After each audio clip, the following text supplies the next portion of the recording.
A very good morning to all of you, and perhaps a very early morning to some of you. For some others, it's almost lunch. I know that we have participants in many countries in several time zones, and I'm very, very pleased to see you here. On the behalf of Nordic Welfare Centre and Bufdir, the Norwegian Directorate for Children, Youth and Family Affairs, I'd like to welcome you to this event. Smart cities are universally designed cities. And I can tell you, this is the best place to be because we will present new research, new and mixed perspectives, a national roadmap, and good examples on how to get smarter, better, and more inclusive cities.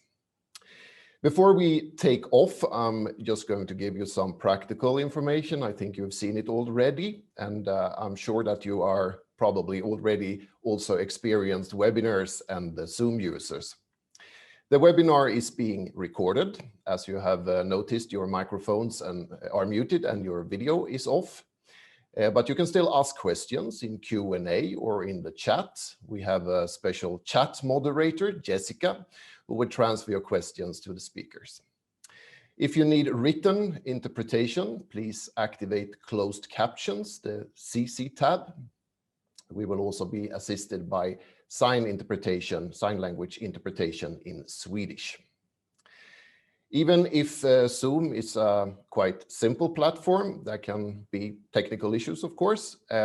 Please let us know if you will have any problems, and we will try to help you as much as we can. We also have Nina and Lasse, who will be our technical support.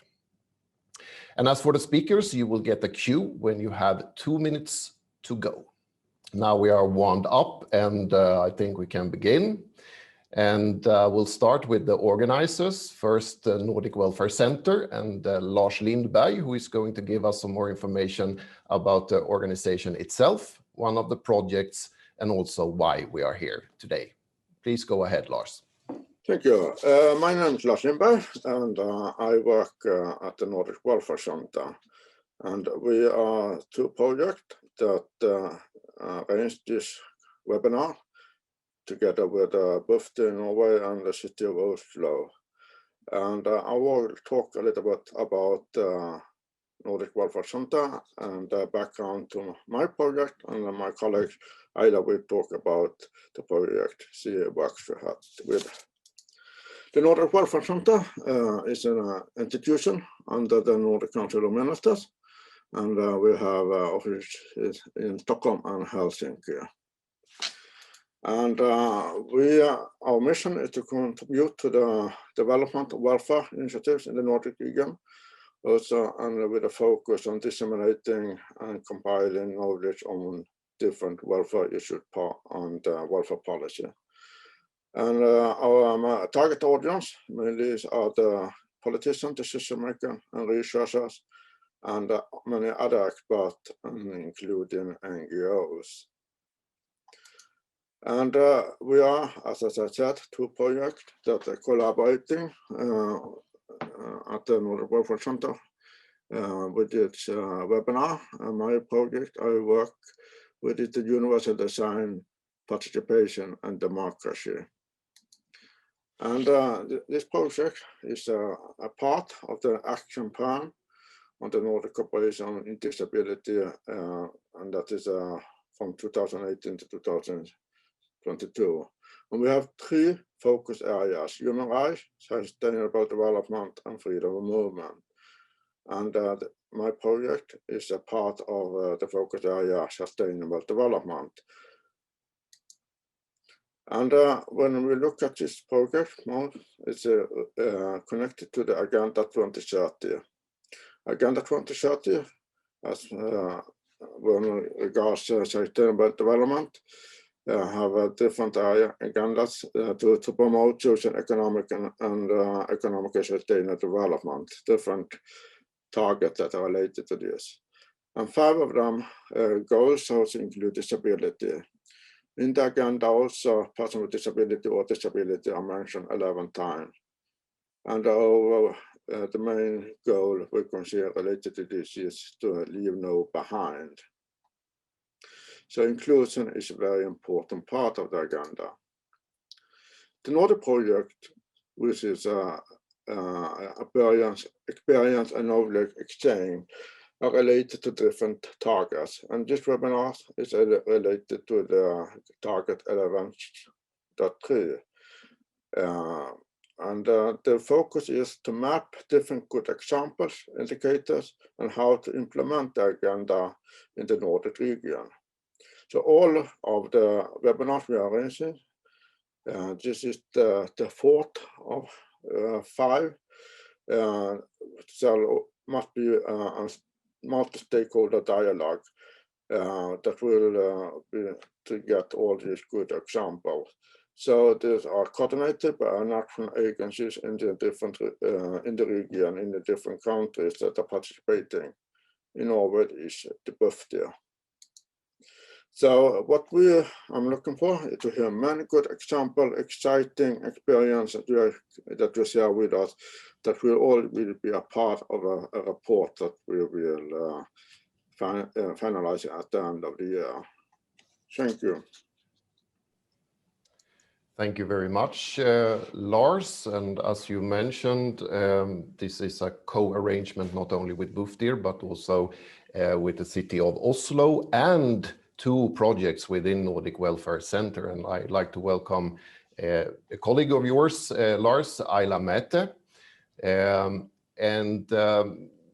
This cooperation between the 2 projects within Nordic Welfare Centre, Lars's project and yours, which is about active and healthy aging in the Nordic region.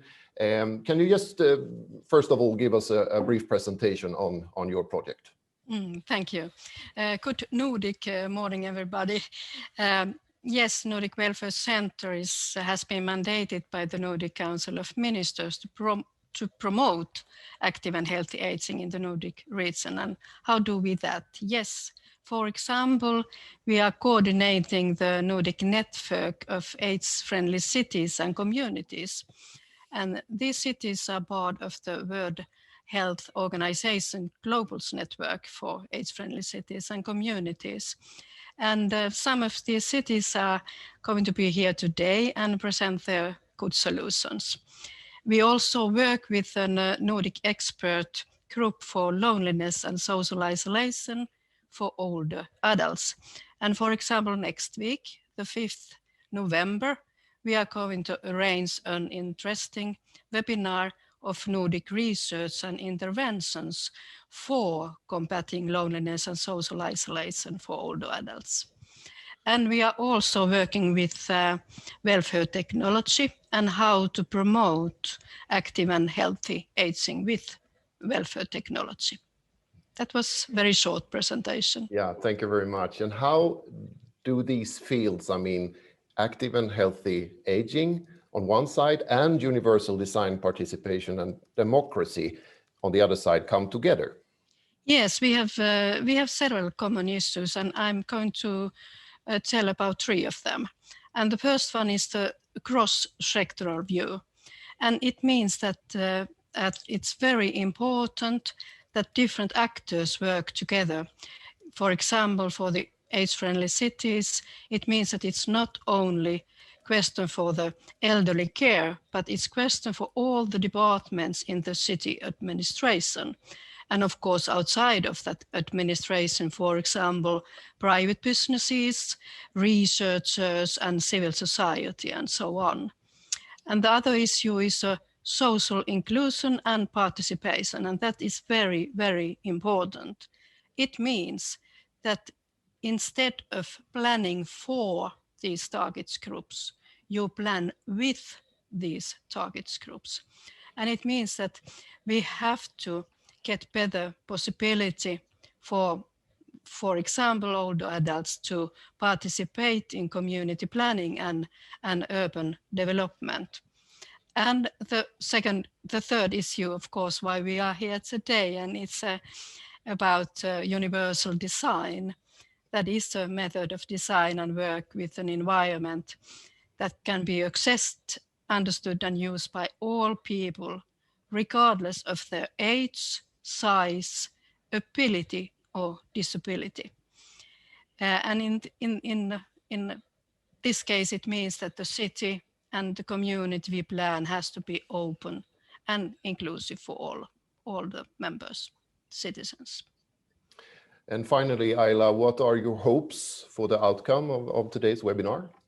Yes, it's very nice to be here today. We have a long period for coming here. We decided first to meet physically in Oslo in May, and because of the corona pandemic, we had to move the date several times, but it's fantastic to be here today with a global audience. And I hope that those Nordic solutions we present today will inspire everybody who work with a sustainable, smart and inclusive cities. So let's start.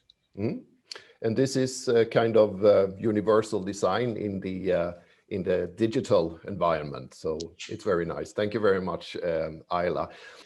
So we will start doing that right away with the next speaker, who is also one of the organizers, Tone Alexandra Larsen from Bufdir. Welcome. I'm sure he will give us more about Bufdir, but the main issue is universal design and social inclusion in Norway, not the least implementation. Please go ahead. Thank you. My name is Tone Alexandra Larsen, and I am a senior advisor for the Norwegian Directorate for Children, Youth and Family Affairs. So I'm here to give a brief introduction about what the Directorate responsibilities are and how we work. I'm also going to talk a little about the implementation in laws and international commitments in regards to universal design, and look a bit on political implementations and policy tools also. But first, a bit about Bufdir. We report to two different ministries. We have the Ministry of Children and Families and the Ministry of Culture. Our mandate is that the Norwegian Directorate for Children, Youth and Family Affairs, we are supposed to work to strengthen everyone's ability to develop by contributing to a safe childhood and upbringing, equality and non-discrimination for all. And our vision is a good childhood lasts a lifetime.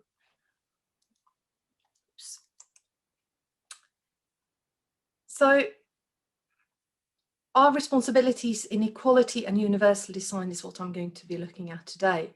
And this is placed in what's called the Department of Equality and Universal Design in Bufdir.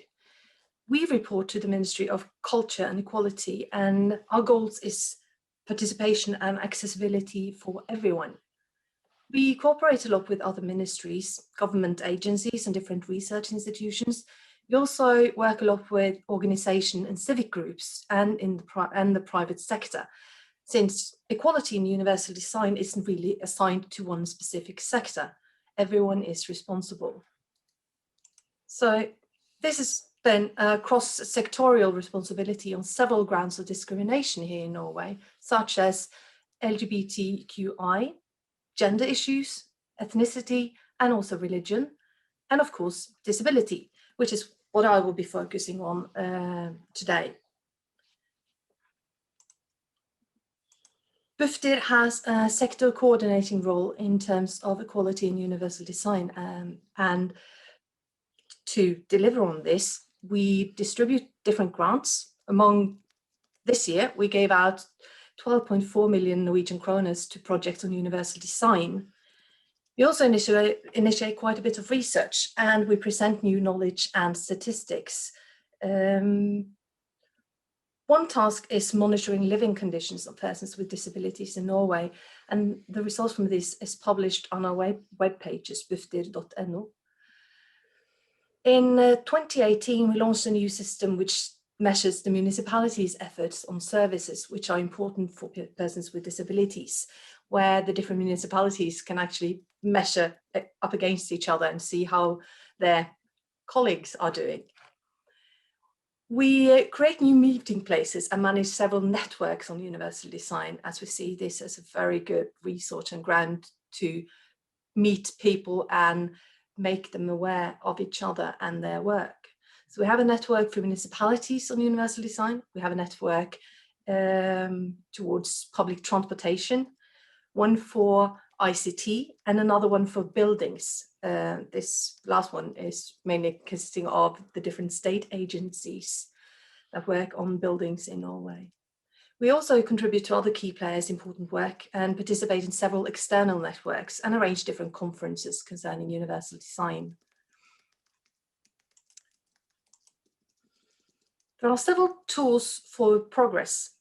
We look at everything from laws and regulations and national plans. We also have grants, prizes and competitions. And in the last few years, we also have worked quite a bit on roadmaps. There are several international commitments, as we're talking about today, Agenda 2030. We follow up the Agenda 2030 both nationally and internationally, and cooperate a lot with other member states. We last reported on our progress towards implementation of the agenda in 2019. The government has universal design strategy to promote equality for individuals with reduced functionality by removing existing disabling barriers and preventing new ones from emerging. So for the last 10 years, this has been the overall strategy to avoid segregation based on functionality and to ensure full participation in Norwegian society for everyone. A key aim of the Norwegian National Guidelines for Dwelling, Land Use and Transportation Planning is to prevent urban sprawl. So this is one of the things we're working on in Norway as a whole. According to the OECD, Norway has achieved about 25 of the 102 relevant indicators. That was in 2019. Sustainable, inclusive, livable and attractive cities and other urban areas are important priorities for the government, and about 80% of Norwegians live in cities and other urban settlements, and the trend is towards more and more centralization. So, and last, about 80% of the population actually own their own home. So that's where we're at on Agenda 2030. Our report came, as I said, in 2019 and it's called 1 Year Closer. So you can actually look it up if you're interested in reading more from the report. We also have the CRPD. We ratified the Convention for People with Disabilities, CRPD, in 2013 and was examined by the committee in 2019. So we are obligated to follow the commitments of the convention. We are currently working on a major pilot project to increase the knowledge on CRPD in our municipalities and to educate them on how they're supposed to fulfill these commitments concerning, now specifically concerning Article 19 and 24. So we will be educating them on the other articles over the next few years, but we started out with these 2 articles. We are going to submit a new report again in July 2023, which is a next step, and see how we're doing and how much we've hopefully progressed since our last report. Norway's first Anti-Discrimination and Accessibility Act came in 2008 and was an act relating to prohibition against discrimination on the basis of disability. Got to love those fantastic titles.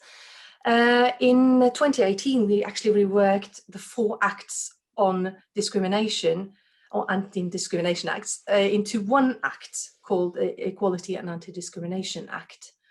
The Act works on strengthening the protection against discrimination in Norway and gives an easy overview of the rights and obligations of the legislation. It does include now in discrimination against women, minorities, disabled people and LGBTQI population, and it covers all areas of society. It also has a chapter 3 that talks about universal design, and it then refers to a regulation for universal design of information and communication technology, ICT solutions, where we also now have specific obligation of universal design ICT also in the educational sector. This is rather new, it's a couple of years old. We're also now working on implementing the web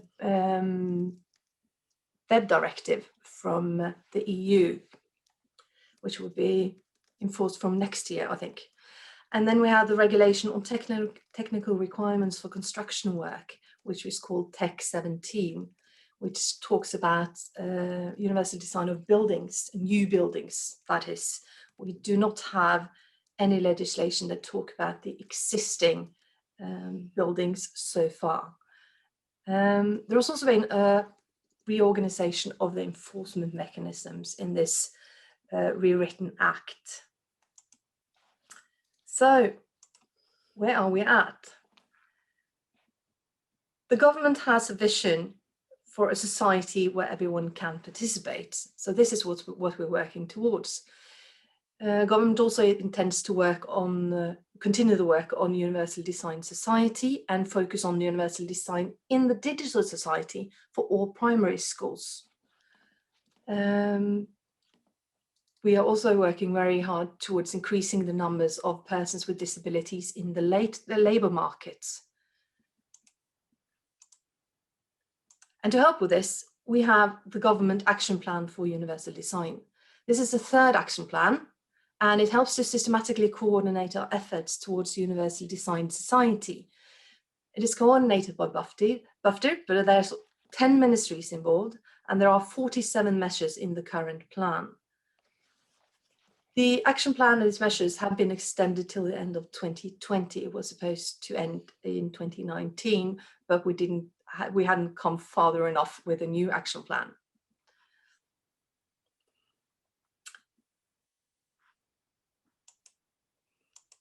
I will get back to the new action plan in a little bit. There are different measures, several different measures for different sectors, but among these are, for example, the transportation sector, which more works on areas such as travel change, how to make a travel barrier free from leaving your home until arriving at your destination. That meaning all the transportations such as trains, ferries, boats, flights, etc., but also the ticketing measures, the different buildings you have to go through, the different, everything put together to make a travel chain from one destination to another one. We're looking a lot on building and construction, also current building and new construction, both needs to be universal design. The outdoor areas, urban and spatial planning. We're looking at everyday technology with user-centered welfare technology and also cross-sectional measures. So some examples. We have, I picked this one example for Halden in Norway, since it's about sustainable urban planning and development. We have one of our cities are very actively, one of our many cities that are actively working towards universal design. Halden has a population of about 31,000 people. They're a member of the network for municipalities of universal design, which I mentioned earlier, one of the networks BUFDIR is contributing to. This network is managed by the Norwegian Association of Local and Regional Authorities, called KS. Halden are very active at mapping their public schools, which is where we're putting a lot of effort in Norway to get a better idea on how accessible the public schools are. Halden use simple means and effective use of efforts in their work.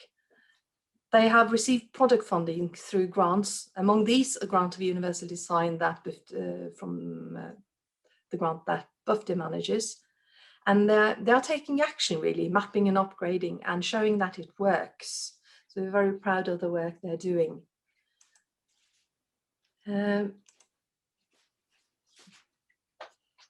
We work very actively to have user involvement in our municipalities. The municipalities and regions are actually obligated to have councils to ensure user involvement.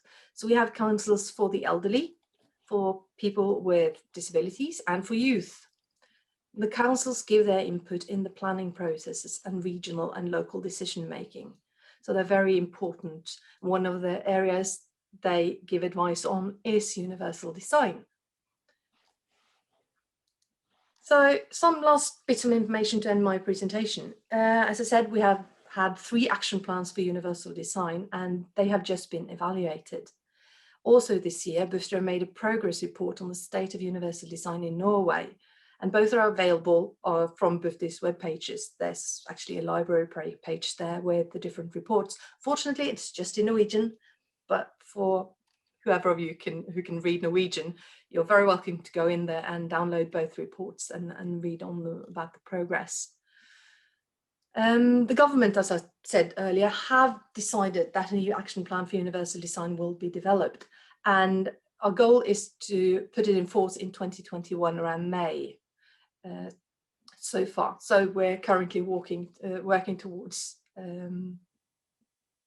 creating the new plan. There are several indicators from Agenda 2030 that are relevant to avoid segregation based on functionality and to ensure full participation. So we're working on including several goals in our new action plan for universal design. So among the goals we're looking at is, of course, Goal 4 about education. We're looking at Goal 9 about innovation and infrastructure, Goal 11 about sustainable cities and settlement, that this webinar is about, and also Goal 16 about peace and justice and inclusive societies. And as I said, the new action plan, the goal is that it will be launched in May in 2021. So that is my talk. And here are my contact details if anyone wants to get in touch about how we work on universal design. So it's tony.alexandra.larsen@bufdir.no. So. Thank you so much. And since you are live now, you have shared some other information also in the chat, right? Yes, I have posted quite a few links and somebody asked me if you could get the links afterwards, and of course we will send them out to you. I posted the one of the webinar that Ayla was talking about, and then about our 2 projects, so you can read more about that. And I would also encourage you to ask questions in the chat. There have been some, but please keep them coming. And I have one now, and I'm almost laughing to myself when I'm not that, I don't know about the details so well. So Tone, here we go with the question, please focus.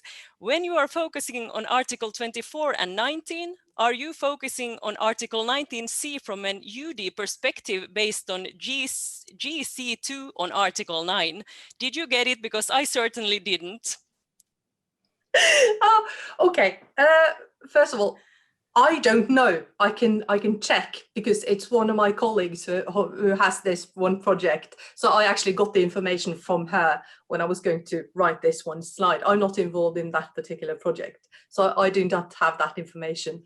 But send me the text and I'll check in with her because I'm not sure what they cover. I just know it's the article. I would think it's the entire thing, actually, since they're just focusing on 2 articles in this first stage of the project.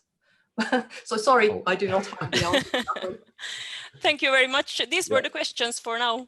Thank you very much, Jessica. And Tone, I will try to ask you another question. Maybe it's just as tricky, but do you have any hard facts so far in a record on what you have achieved with the universal design and social inclusion in Norway? As I said, we do have the one report that we actually developed last year with all the different numbers.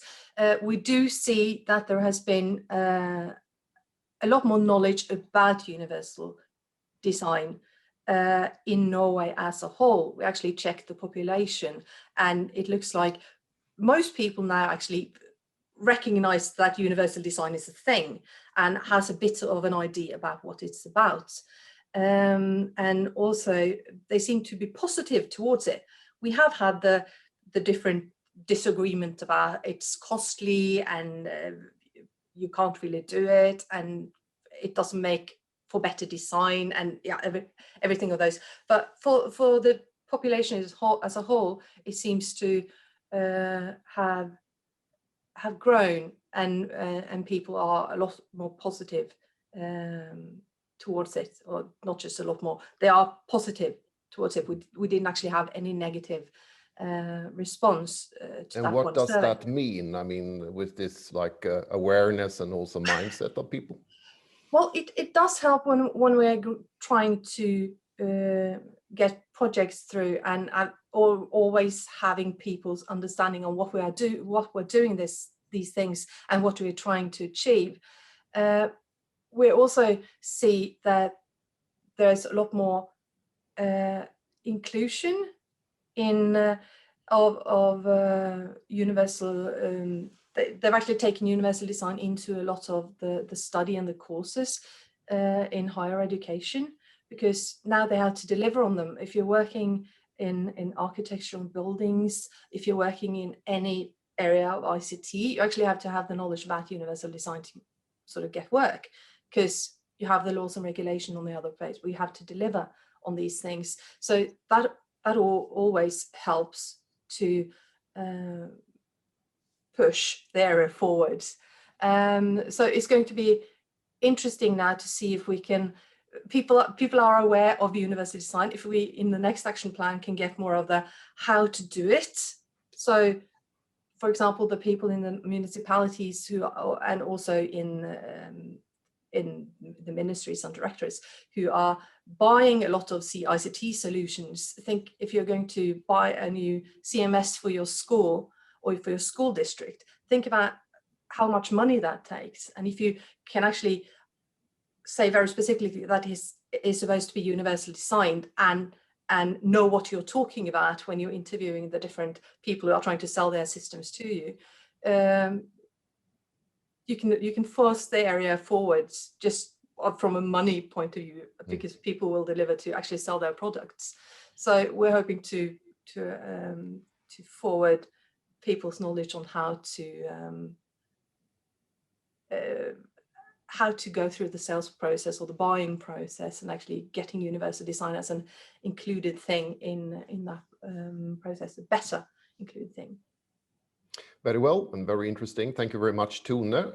We will stay in Norway, more precisely in Oslo. The Norwegian capital has combined being an age-friendly and universally designed city. And to give us more on this topic, please welcome Monica Enge Eriksen and Siri Johanne Koch-Larsen. Good morning. Yes, from home office outside Oslo. Seems like we're all named Larsen here, and Eriksen. My colleague Monica, do you want to say hello as well? Hello, Monica here. Yeah, and myself, Siri. Yes, it's the same name as in your iPhone.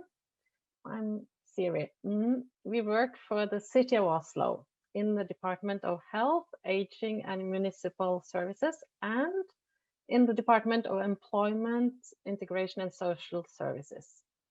We'll tell you about how the city works for universal design and show you some examples. The city has the last 5 years had a red-green government coalition. And the city government vision, a greener, more open and creative Oslo with room for everyone, we find it suitable as a heading for today. And next picture, please, Nina. Oslo is, as you know, the capital and most populous city of Norway. The city is one of Europe's fastest growing cities, with a population approaching 700,000. And in Norway, we live about 2.5 million inhabitants. The strategy, the common principles of universal design, is based on the national legislation and rules, and international rights and CRPD. Oslo has been a member of the WHO network of age-friendly cities since 2014, and is also a member of Eurocities Urban Aging Working Group. An age-friendly city is an inclusive and accessible urban environment that promotes active aging. We are also very proud of our grant scheme for universal design. The scheme was established back in 1982 and is an important part of developing Oslo as a universal design city. We shall share some of the scheme's projects for you. Next picture.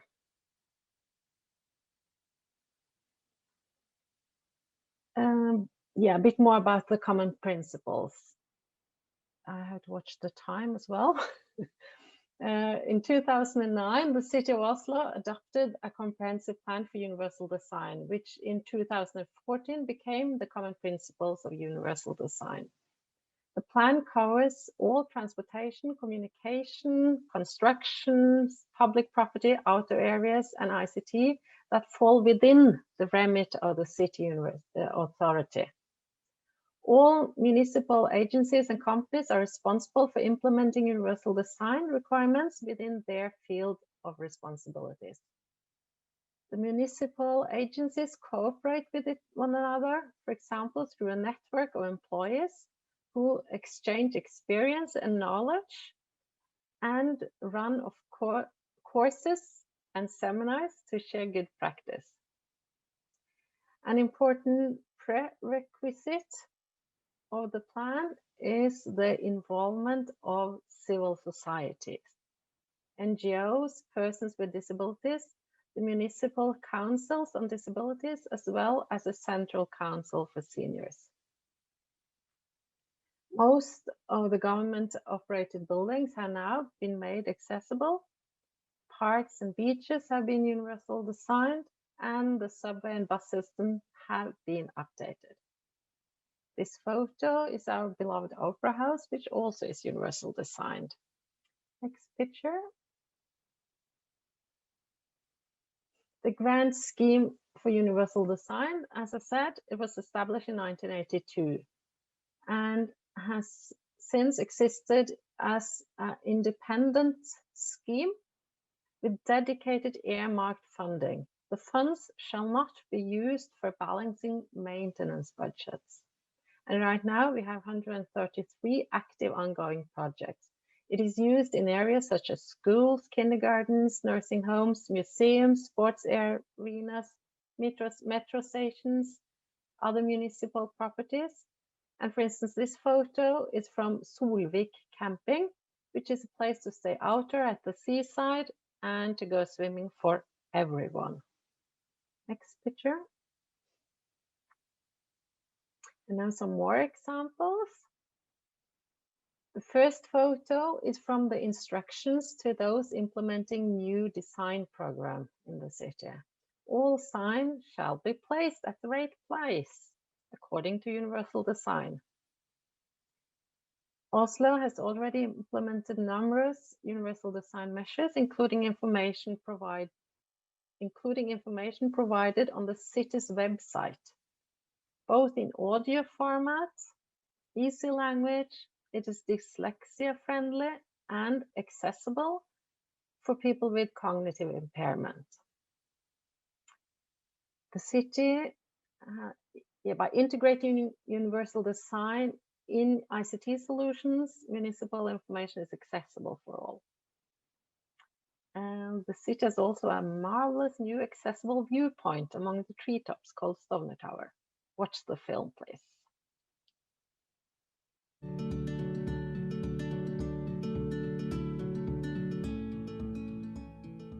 Det som har vært viktig med prosjektet her er å få laget et parkanlegg som er tilpasset alle brukergrupper. Unge som gamle, og friske og de med også funksjonsnedsetninger. I første rekke er det tilpasset med en helningsgrad som gjør at rullestolbrukere enkelt kan komme opp. Men vi har også tenkt på de med synshemninger, med lederlinjer, sikkerhet og den delen.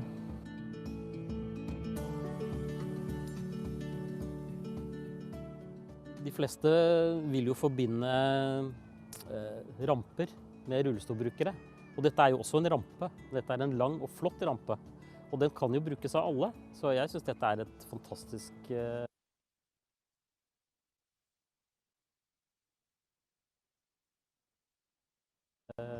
byggverk.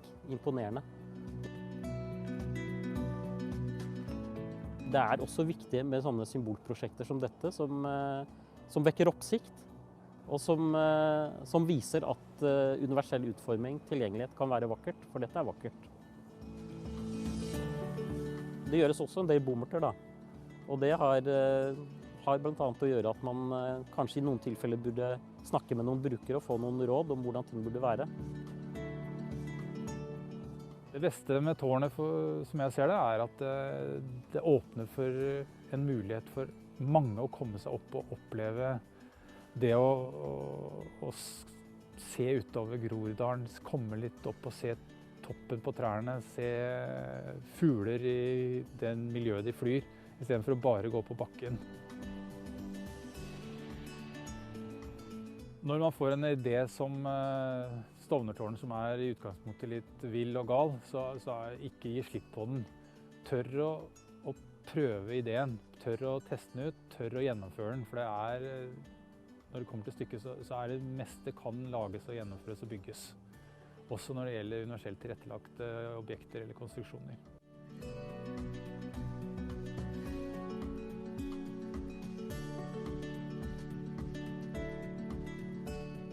We should stop it now. Yeah. Thank you. Thank you, Nina. I have to speed up.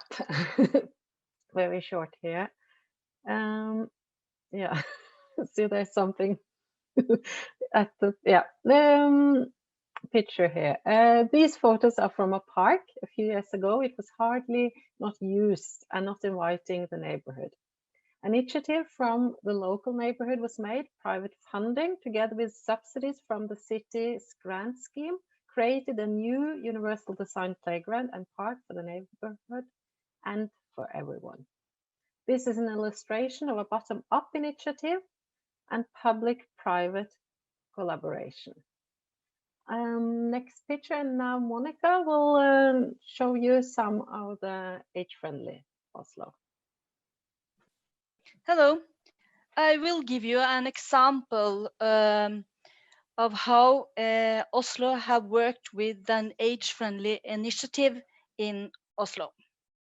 And the City of Oslo wants cultural experience to be available to all. And I will therefore talk about Deichman Oppsal, an age and dementia-friendly library. Going to the library to read, to borrow a book, or to listen to a concert should also be possible for the elderly and people with dementia. And if libraries are adapted to their needs, it's more likely that they will use it. The age and dementia-friendly adaptations that were made to Deichman Oppsal were carried out in the cooperation between Deichman Oppsal, Oslo Public Library, and the Centre for Professional Development and Research, the nursing home agency in the City of Oslo. And the project was partially funded by the Department of Health, Elderly, and Municipal Services in the City of Oslo. Next, please. Here you can see a picture of the library before the changes. A not very fancy library, you can see. But let's look at what the goal of the project was and what methods were used to achieve the goal. The goal was to stimulate the elderly and the people with dementia in the local area to use the local library. The library is conveniently situated in Oppsal Community House, where there is also a senior center, a volunteer center, a hairdresser, a podiatrist, and a medical center. And firstly, to become an age and dementia-friendly library, the library staff and the local healthcare personnel attended a one-day educational program and workshop on age and dementia friendliness. Also, the elderly and the people with dementia were invited to provide input. We offered an open invitation to the elderly to attend a workshop and an invitation to people with dementia to a closed meeting or workshops agenda items for discussions at the meetings was how to improve the library's physical environment and activities and services. Next, please. 2 minutes. Yeah. In order to adapt the physical environment of the library, several things were done. New and improved dementia-friendly signage was made in accordance with the target group's need to help them find the information desk, the toilets, and the books. And the door to the storage room were disguised to avoid use, access, or interaction, and they were painted in the same colors as the wall. You can see the difference in the two pictures here in the presentation. Height differences in the rooms were marked with colored tape. Better lighting was also needed. And finally, and the most important, the target group, the staff and the healthcare service staff, all like the library and dementia-friendly adaptations. And with our rapidly aging population, we hope that this will be the start of more libraries adapting to become age and dementia friendly. And 2 more libraries are now to become age and dementia friendly. Thank you. That was all from Oslo so far. Thank you very much. And we're looking forward to hear more from you later on today. We have so far today been given examples of the Norwegian work on openness and inclusion, and this goes, of course, for several Nordic countries, and we will continue along the same line. We will have a look at a roadmap for smart and sustainable cities and communities. I'm happy to welcome Malin Koch Hansen from Design and Architecture Norway, DOGA. Thank you very much, and thank you for the invitation to this very interesting conference, digital conference, and for the opportunity to present this work that we have been doing or Norwegian actors from different sectors have been working with in the past 2 years. I will share the presentation with you. Let's see, it was right here. No, it's not. Okay, that was very weird. I just tested that it should be working fine, so I will try one more time. Yes, now it's here. Just needed a restart, obviously. Okay, and then like this. Now you can see it, hopefully. Yes, good. Okay, I will take you through this process of creating a roadmap for smart and sustainable cities and communities in Norway, which started 2 years ago, almost exactly 2 years ago, where municipalities, public sector organizations, industry, academia join forces to create this common national roadmap. But first, a few words about Design and Architecture Norway, which is the organization I represent. It's an innovation tool under the Norwegian Ministry of Trade and Fisheries. So we work with innovation or to stimulate innovation and value creation, both in private and public sector, using design and architecture as tools. And why design and architecture, smart cities? How is this really connected?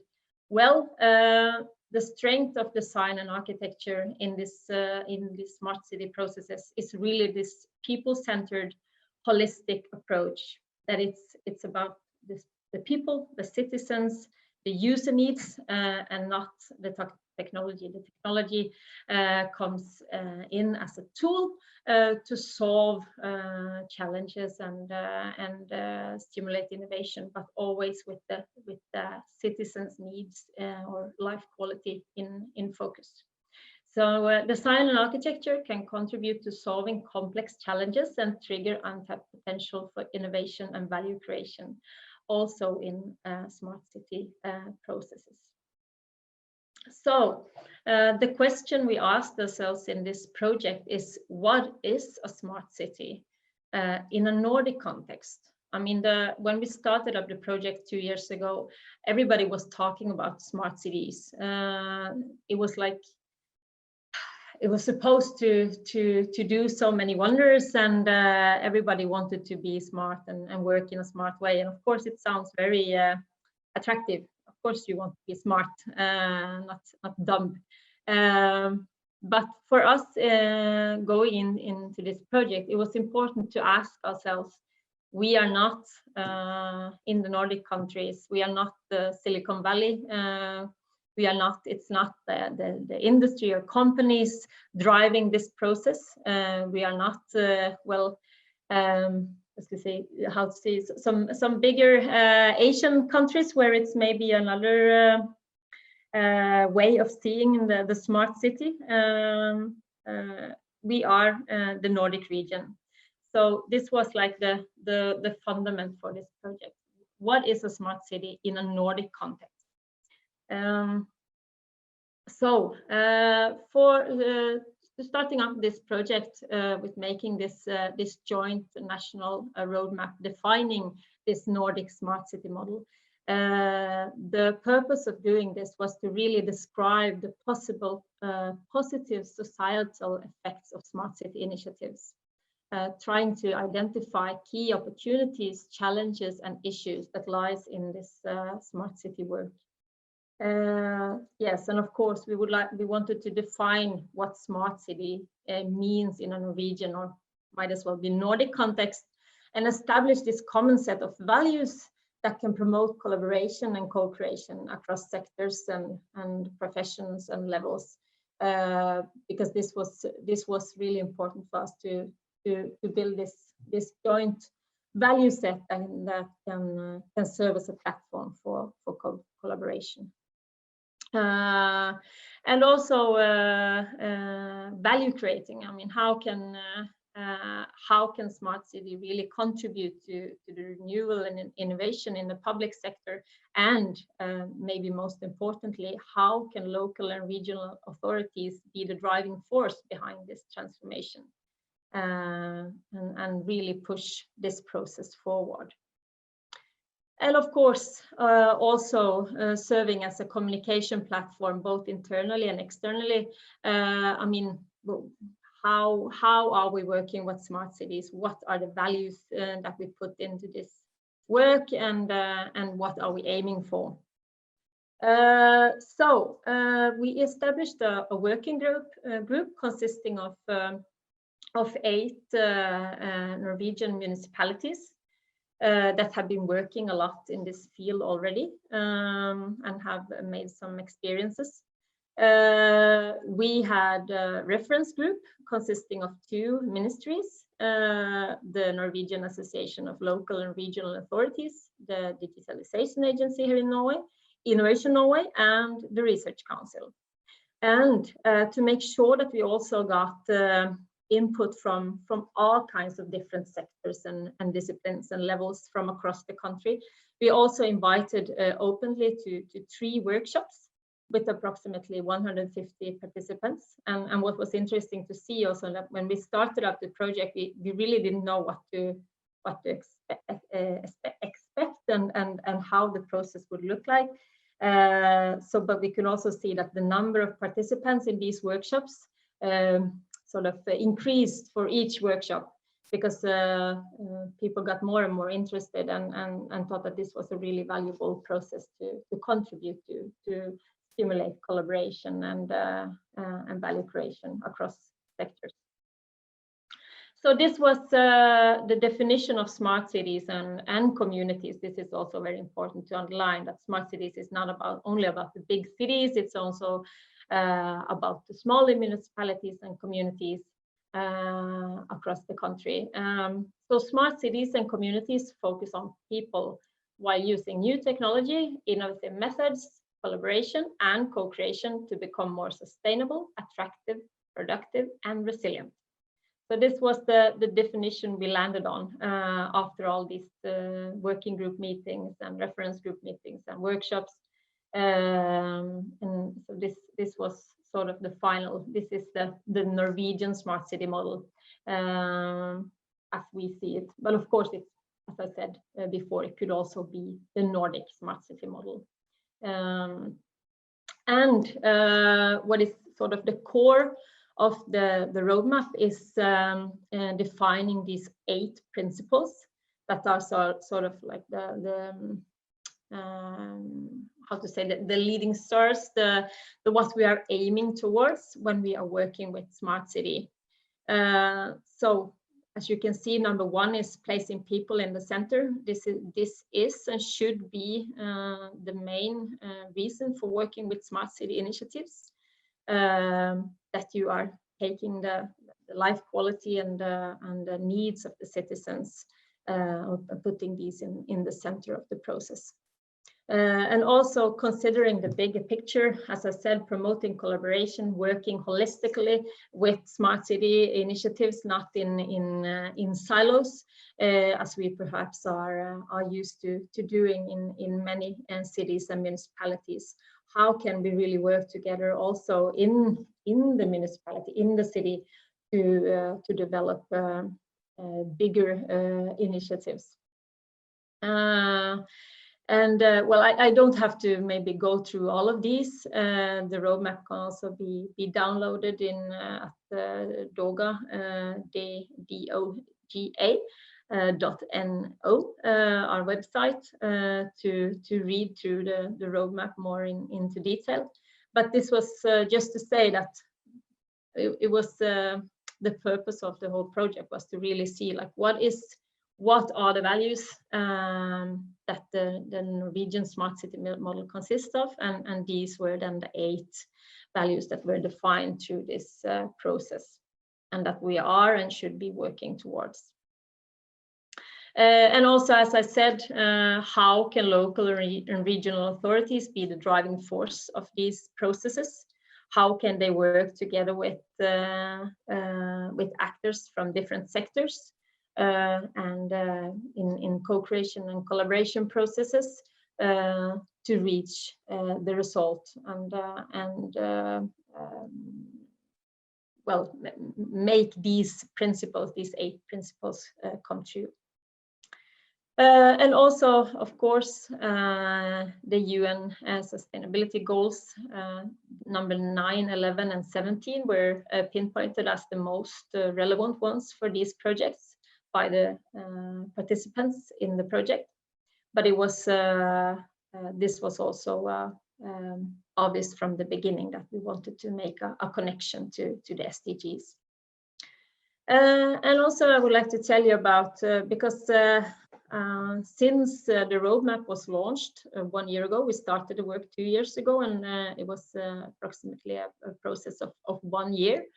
And then it was launched a year ago. And since that, we have also been working with other initiatives related to this roadmap.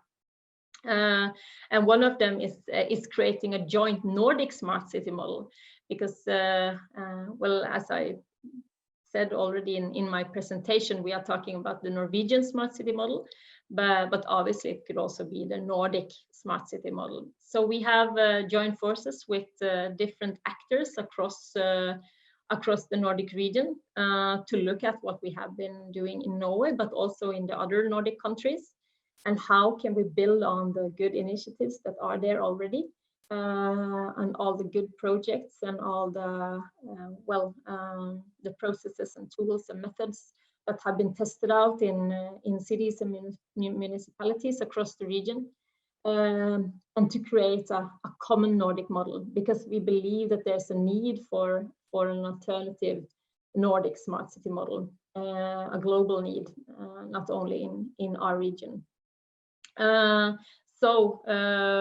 What are the values we have been discussing in this ongoing work already is that the Nordic smart city model should be about smart communities, including rural regions, and not only the bigger cities.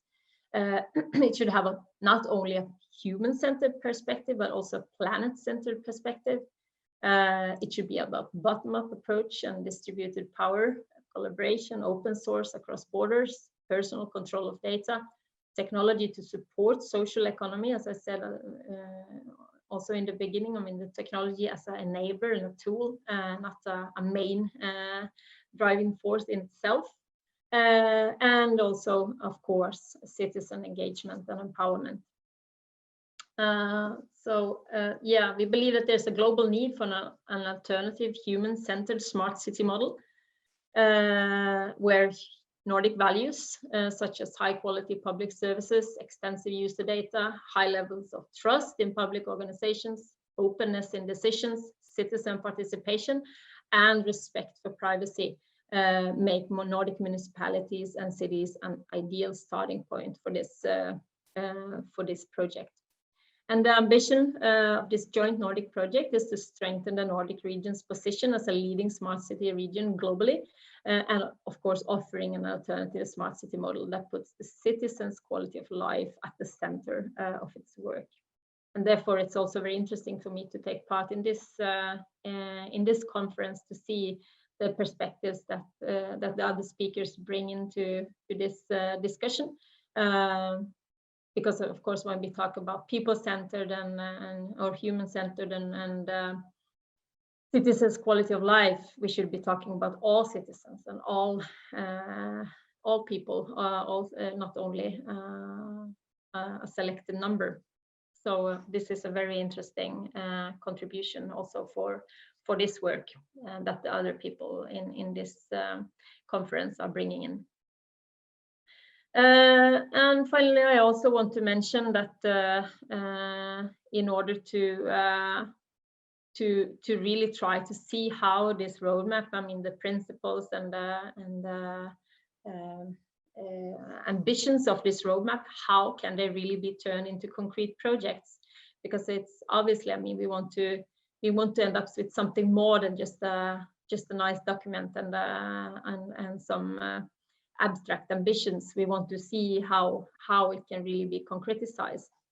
So we have recently, one month ago, launched an innovation program for business and community development called GNIST, or Spark in English, where we will be working with smaller municipalities or communities in Norway to use this roadmap as a framework and method to drive the process using design thinking and new collaboration models and technology as tools to solve real challenges in the municipalities.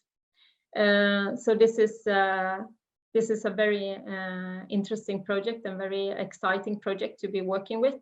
There's been a huge interest so far, so I really hope that this can bring some innovation, some new ways of working to the table, taking, as I said, this holistic approach and people-centered innovation approach. Well, I basically already said this. The program will use co-creation, design thinking, and new technology as tools to solve concrete challenges in local communities and stimulate the municipalities' work with smart and sustainable local and business development. So I think that was my last slide. We'll see. I will get back to you. Thank you very much, Malin. It sounds to me, at least, almost like a manifesto with all these principles and content. What is the support for this? I mean, among the actors and the citizen communities?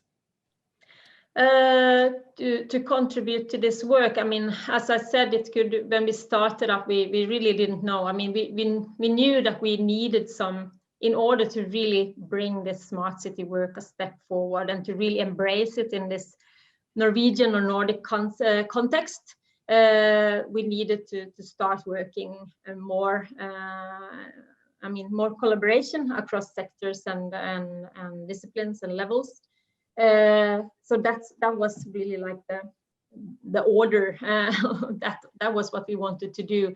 But when we started the process, we really didn't know what to expect, what it would end up being or becoming. But the interest for this work has been growing, and so many municipalities and regions have been involved and really like embracing this roadmap and the principles, and started working in different ways. So I think that we have sort of managed to really create some new ways of thinking and working with smart cities in Norwegian municipalities and cities, and also with this new innovation program, I hope that we can contribute to really concretizing some projects and really showcasing it, how it can be done in practice in order to stimulate more citizen involvement and in projects for inspiration and best practice for other municipalities to learn from. Would you say that this action is the #1 advantage? I mean, having this national roadmap in place, or is it something else? Well, can you ask again? Yeah, what would you say is the #1 advantage having this national roadmap in place? Yeah, well, I would say that it's, as I said, when we started this work, it was really like, it was a lot of talk about smart cities, but a lot of different perspectives. What is really a smart city? What are we aiming for? How should we be working? What is it? So I think the advantage of making this joint roadmap is really to start joining forces and start making municipalities and cities, but also the industry, academia, the public sector to sort of talk the same language, to be on the same page, and use it as a starting point for collaboration. And I think this is what we really have succeeded, and also like questioned. I mean, because I can honestly say when we started this project, we discussed, should we even use the word smart city? Should we use another word? Should we use sustainable cities? And but it's what we decided to do is to take ownership of the smart city expression, and to say that this is the smart city in a Norwegian or Nordic context, and this is how we do it here. And as I said in the presentation also, we really believe that it's a need, not only a Nordic need, but a global need for this way of thinking. So yeah. Would you say that it's also a matter of framing, that it's easier to promote this if you're talking about smart cities than sustainable cities? Well, actually, to be really honest, I mean, we ended up with a compromise, so we talk about smart and sustainable cities.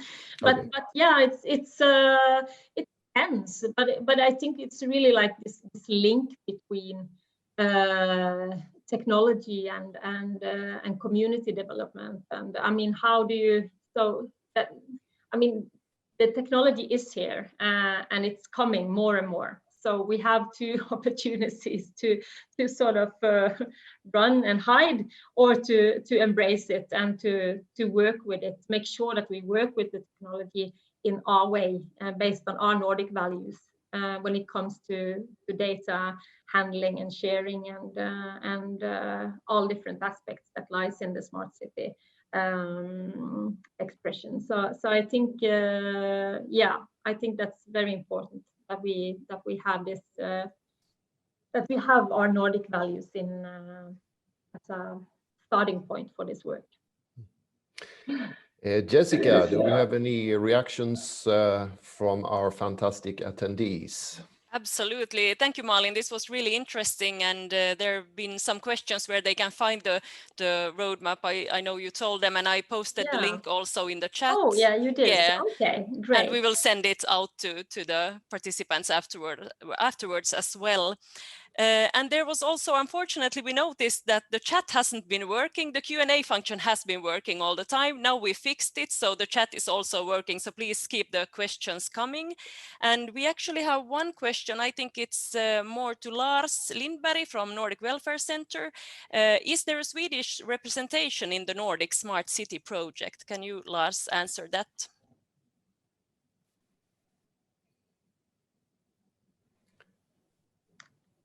But yeah. In my project we have Myndigheten för delaktighet, authority for participation, that is a part of the project.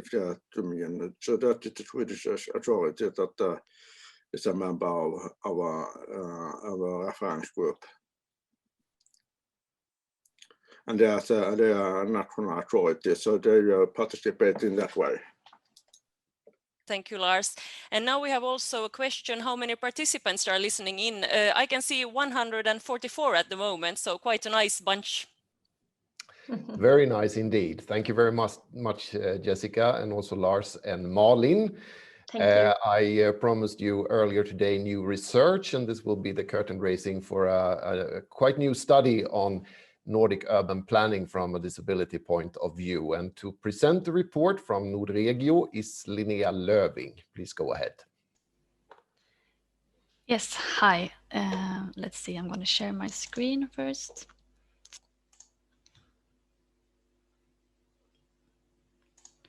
I hope you see and hear me well.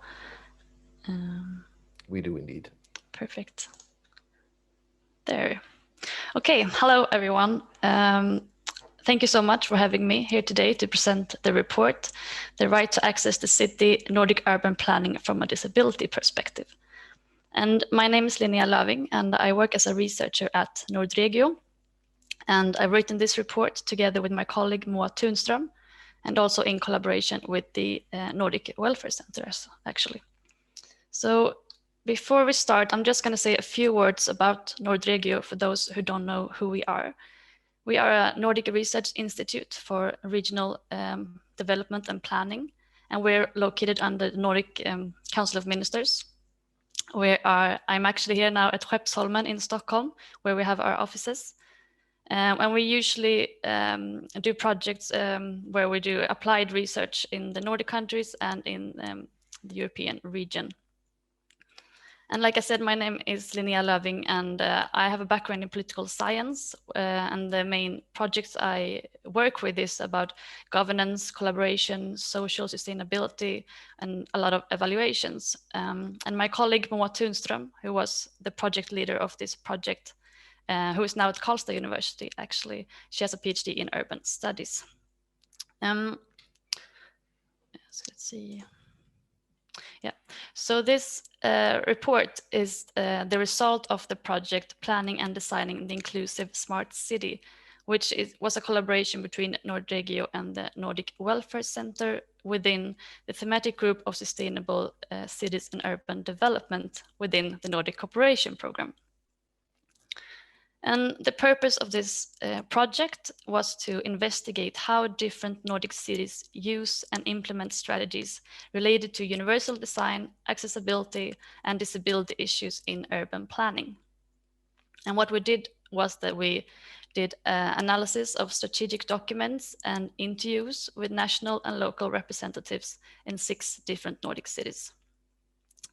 And today I'm going to present some aspects from 4 of these 6 cities, and I'm going to end with some conclusions and lessons learned from this report. So we're starting in Viborg in Denmark, and in Viborg they work with universal design and accessibility in multidisciplinary teams. And this has proven to be very effective according to the people working in the municipality, since it spreads the knowledge throughout the different departments and reduces silo thinking, which is something that is it is an issue that is mentioned both on national and local level when it comes to disability issues, that there is a limited mainstreaming of the questions. In Viborg, they have also noticed that when the public and their citizens becomes more aware about about disability issues and accessibility, they feel that it's a need for a more complex concept. So they have started using the concept, the inclusive city. And this is something that we also seen in other cities. For example, in Tampere in Finland, a city that I will not present today, they have gone from using accessibility to instead using equality. So the former accessibility coordinator has become an equality coordinator. In Viborg, they have also integrated the measures for accessibility in sort of making the city more beautiful. And according to the representatives there, this has been very beneficial because they have had very positive reactions from their citizens. And here on your right, you see a picture of Herreveisbroen in Barnebyen in Viborg. And then we move to Reykjavik in Iceland. And in Iceland, universal design has been a formal concept since the signing of the UNCRDP, the Convention on the Rights of Persons with Disabilities in 2012. And even though a lot has happened in Iceland since then, the representatives on national level feel that there is still need for us to scale up the efforts on universal design and accessibility. The representatives that we talked to talked about universal design as being more and deeper than accessibility, and that you have to consider all different disabilities and not only the visible ones, and you have to think about who you are designing for. In the city of Reykjavik, they have tried to take the lead when it comes to these issues in Iceland, and especially when it comes to participation. They have an accessibility committee in the city that works with reviewing, rebuilding and remodeling of buildings, and they also are responsible for reviewing services in the city.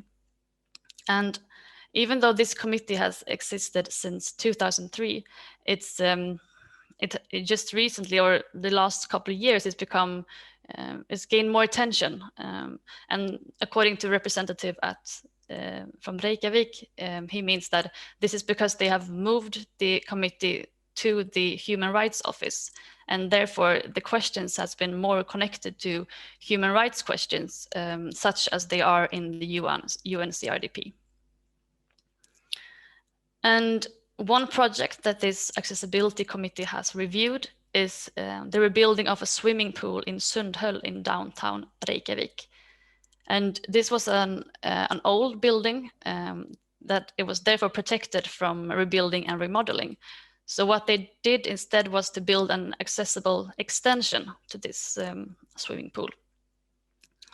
And even though this is, of course, not built with all the dimensions of universal design, it's still it's an example of a solution to a problem where you have two regulations that are not conforming with each other. And here on this picture, you see the accessibility committee at the swimming pool in Sundhöll. And then we continue to Kikata Kommunia municipality in Greenland. And Greenland has relatively recently started to work with these questions, and they had their first spokesperson for disability issues appointed in 2017. And then after that, to realize this mission of this spokesperson, the new independent authority Tiliok was created in 2018. And Tiliok is responsible for increased statistics and data to increase awareness of rights and to support municipalities in these questions. And Tiliok is located in Kikata Kommunia in Greenland.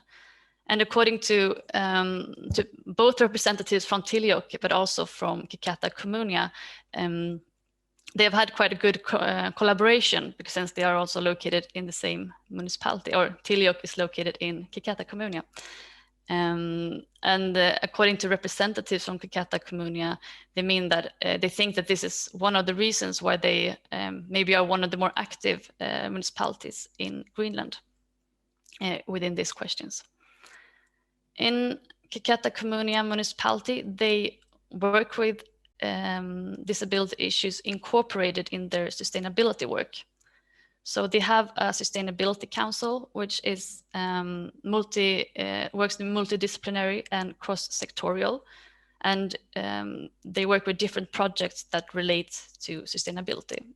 And within this this council, they have had a project called Asiarfik, which means where you enter free nature, and this project was conducted in 2018, and it's part of a much larger project structure called Arctic Aging, which is a collaboration between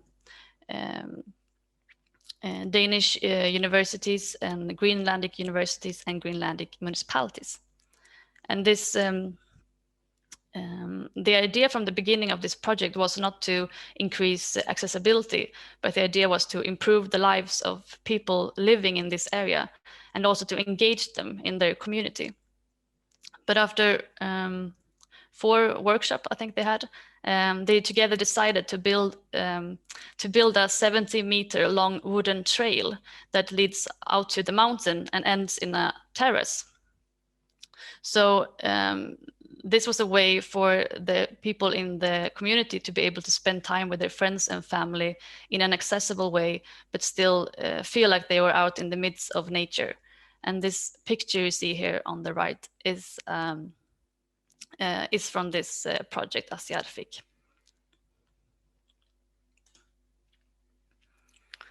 And we continue to Borås in Sweden. And on the national level in Sweden, the representatives that we have talked to there are very pleased with the concept universal design, but they feel that it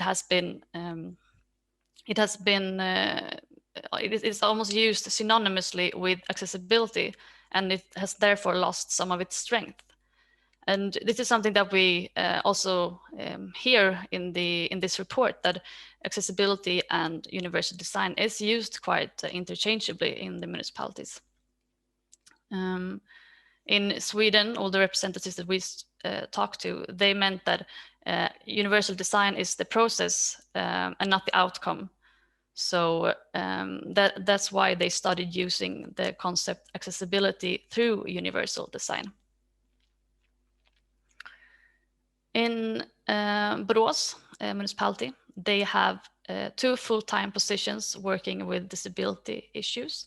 One works with the building and planning process, and the other works with social and care under the social and care administration, and it also works with cognitive disabilities and in collaboration with the disability organizations. And according to these representatives, it's been very beneficial to have these issues approached from 2 different angles. It's been very beneficial to see the holistic picture of these issues in the municipality. Borås also work a lot with the regional guidelines and regional accessibility database from the region of Västra Götaland. And according to representatives from Borås, they say that these regional guidelines has created a very solid foundation in their municipality, which has created trust between them and the disability organizations. It has created, this has meant that they have been able to move away from just talking about regulations and measurements and been able to have more structural discussions with the disability organizations. So for example, they've been talking about how can we make the culture sector more inclusive. And on the picture here, you see a preschool in Borås.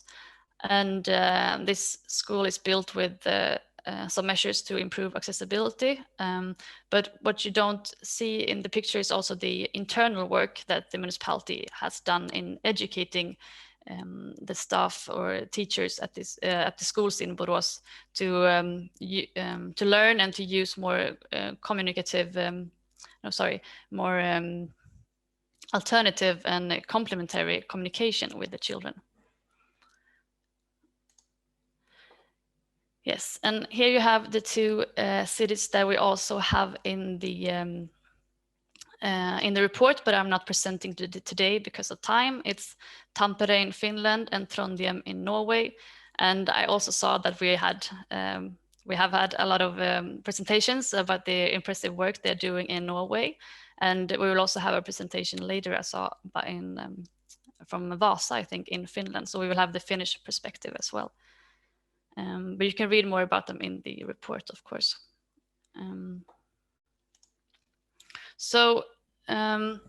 As I said from the beginning, this report is the result of the project planning and designing the inclusive smart city. And we have the concept smart again that we talked about before, or the earlier presenter talked about. And the focus from the beginning on this project was to look at the digital solutions that exist in the Nordic region to improve accessibility. But when we started to do the interviews with the municipalities, it became quite clear that very few of these digital solutions are used in the municipalities, at least the one that we talked to. Even though they are mentioned, of course, as important, but mostly as a future potential, something that will become great in the future. And more importantly, they are not used as, or they are not mentioned as the most important part at the moment. One thing that was mentioned was participation and the inclusion of people with disabilities in the planning of the city. And as I mentioned, there are a lot of these cities have different kinds of disability councils, disability accessibility committees, and so on. And in this report, we haven't spoken to the members of these councils and committees, so we don't know how they perceive their collaboration with the municipalities and if they think that that process works. But what we did in this report was had a group discussion with the Council of Nordic Cooperation on Disability. And in this group, there are a lot of members from different NGOs and disability organizations, but also working in public institutions with these questions. So I just thought that I would mention some of the things that came up in this group interview about participation. And there is a growing request and use of knowledge from people with disabilities in planning processes. And one member even said that their organization, they have too many requests, so they can't answer all of them. Still, though, these requests are often invited too late in the process, and then it feels like a masquerade instead of actual influence.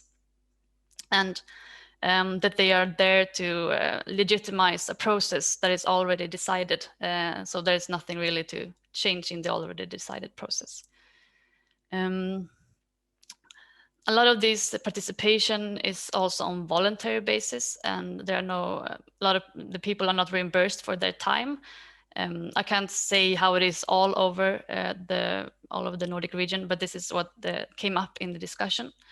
And I think it's an important distinction to make between citizen participation and this participation for disability groups, since citizen participation is you're more there to give your opinion about something, while these disability groups, they provide knowledge that the municipality and the developers need to have in order to build according to regulation and legislation and commitments that are made from the countries and the municipalities. So I think it could easily be called these people consultants instead, and then they should be reimbursed for their time. What is also mentioned is good representation in the group, of course. We all know that it's not a homogeneous group, so a lot of different voices should be heard. Goodwill exists, but it often fails in practice. I have just a few conclusions and lessons learned left. there we have them. Municipalities, or the municipalities that we spoke to, they welcome the concept universal design. And even though it's still important to talk about measurements and regulation, there is a growing interest in the many aspects of inclusion and to have this broader discussion in society. The UN CRDP has been very effective in changing policy and practice. It has also connected disability issues to Human Rights Office, which has been useful to overcome challenges of limited mainstreaming, for example. Disability issues often depend on champions in the local administration. So these are people that are, of course, very important, that have a lot of knowledge, experts, and that give a lot of energy and of their time. But if we really want to make changes and really want to have long-term lasting effects, these practices need to be institutionalized into action plans and strategies.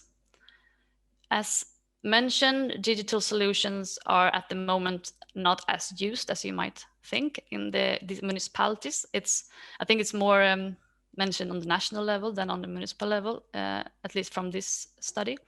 But important aspects are participation, knowledge, and maintenance. And maintenance are especially important in some of the Nordic cities or countries where snow and ice and harsh winter condition makes some of the tools unusable in public space and outside. State support and funding are important for pushing agendas and influencing local practice. And this is what I didn't talk about when I didn't introduce Trondheim, but as we heard today as well, that Norway had a very good top-down implementation of universal design into the municipalities.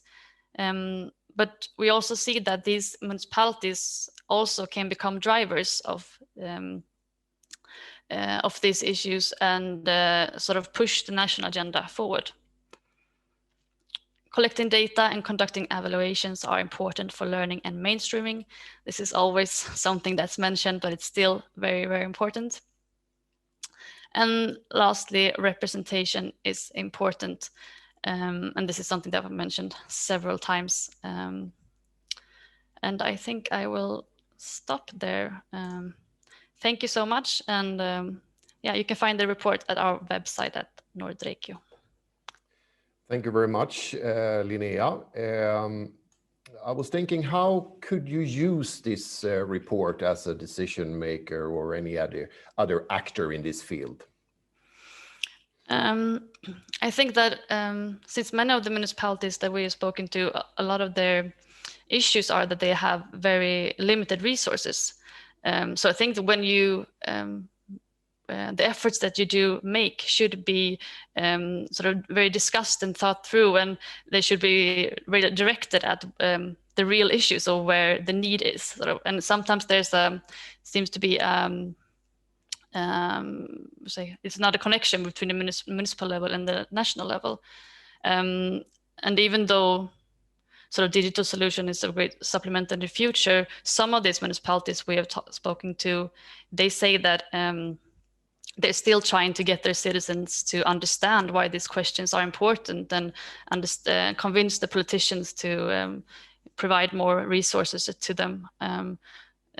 So I think when these digital solutions are implemented, we have to think about who they are for, who will use them, who will be able to use them, and sort of put that work in before you're just starting implementing everything. Yeah. Mm. You were pointing out the importance of data and evaluation, as you said, like you always do. Yeah. But what would you like to look into even more? I think that's what what I said a lot today as well, that participation is important in this collaboration with the disability organizations and the councils and committees. And other people have mentioned that as well. But what is very important is how that process works. So more of maybe interviews and discussions with the people within these organizations to see how you can improve the process. But also, I think there's a lot of different ways of doing this, and we see this in the different Nordic cities, how they work very differently. And so they can look at each other as well and maybe get some ideas from how you can work with these issues and improve. Yeah. Stay with us, Linnea, Jessica. I have seen that there are things going on both in the chat and the Q&A. Yes, there certainly are things going on. I could start with a more specific question. What is the name of the preschool in Borås, Linnea? Do you know that? I have it in an email somewhere. I just don't know it at the moment, but yeah. We can answer it later. Yeah. Then there was this question, why is there a need for more complex concepts than accessibility? Universal design is an approach, process, or practice. Accessibility could be understood as the relation between environmental barriers and functional limitations of individuals/groups. Well, this is the thoughts from the representatives in the municipalities, of course, working with this. But I think that it's, I don't think that people want to sort of lose the concept accessibility, but to at least talk about the other aspects as well. So accessibility, so you don't lose the broader picture of what needs to be done. It's not only about, like you said, regulation and measures, even though that's important. We have to talk about human rights and about the access to the city and to society in general. I think that's what they want to highlight. Yes, and then another question, is the link between municipality and urban solution the disability organizations, or is the data also based on the public everyday experience? For this report, or? I think so, yes. Yeah, well, the data for this report is from the interviews with national representatives and local representatives. And we have spoken to the council, the Nordic Council on Cooperation on Disability, but not with the disability organizations, no. Thank you. Thank you. Thank you very much, Jessica, and thank you, Linnea. My name is Kristine Solgaard, and I work for the municipality of Oslo with the Car-Free Livability program. Thank you for the invitation to this webinar. I will here give you a short introduction to the Car-Free Livability program in the city of Oslo and what the program has been working on since 2017. Next slide, please.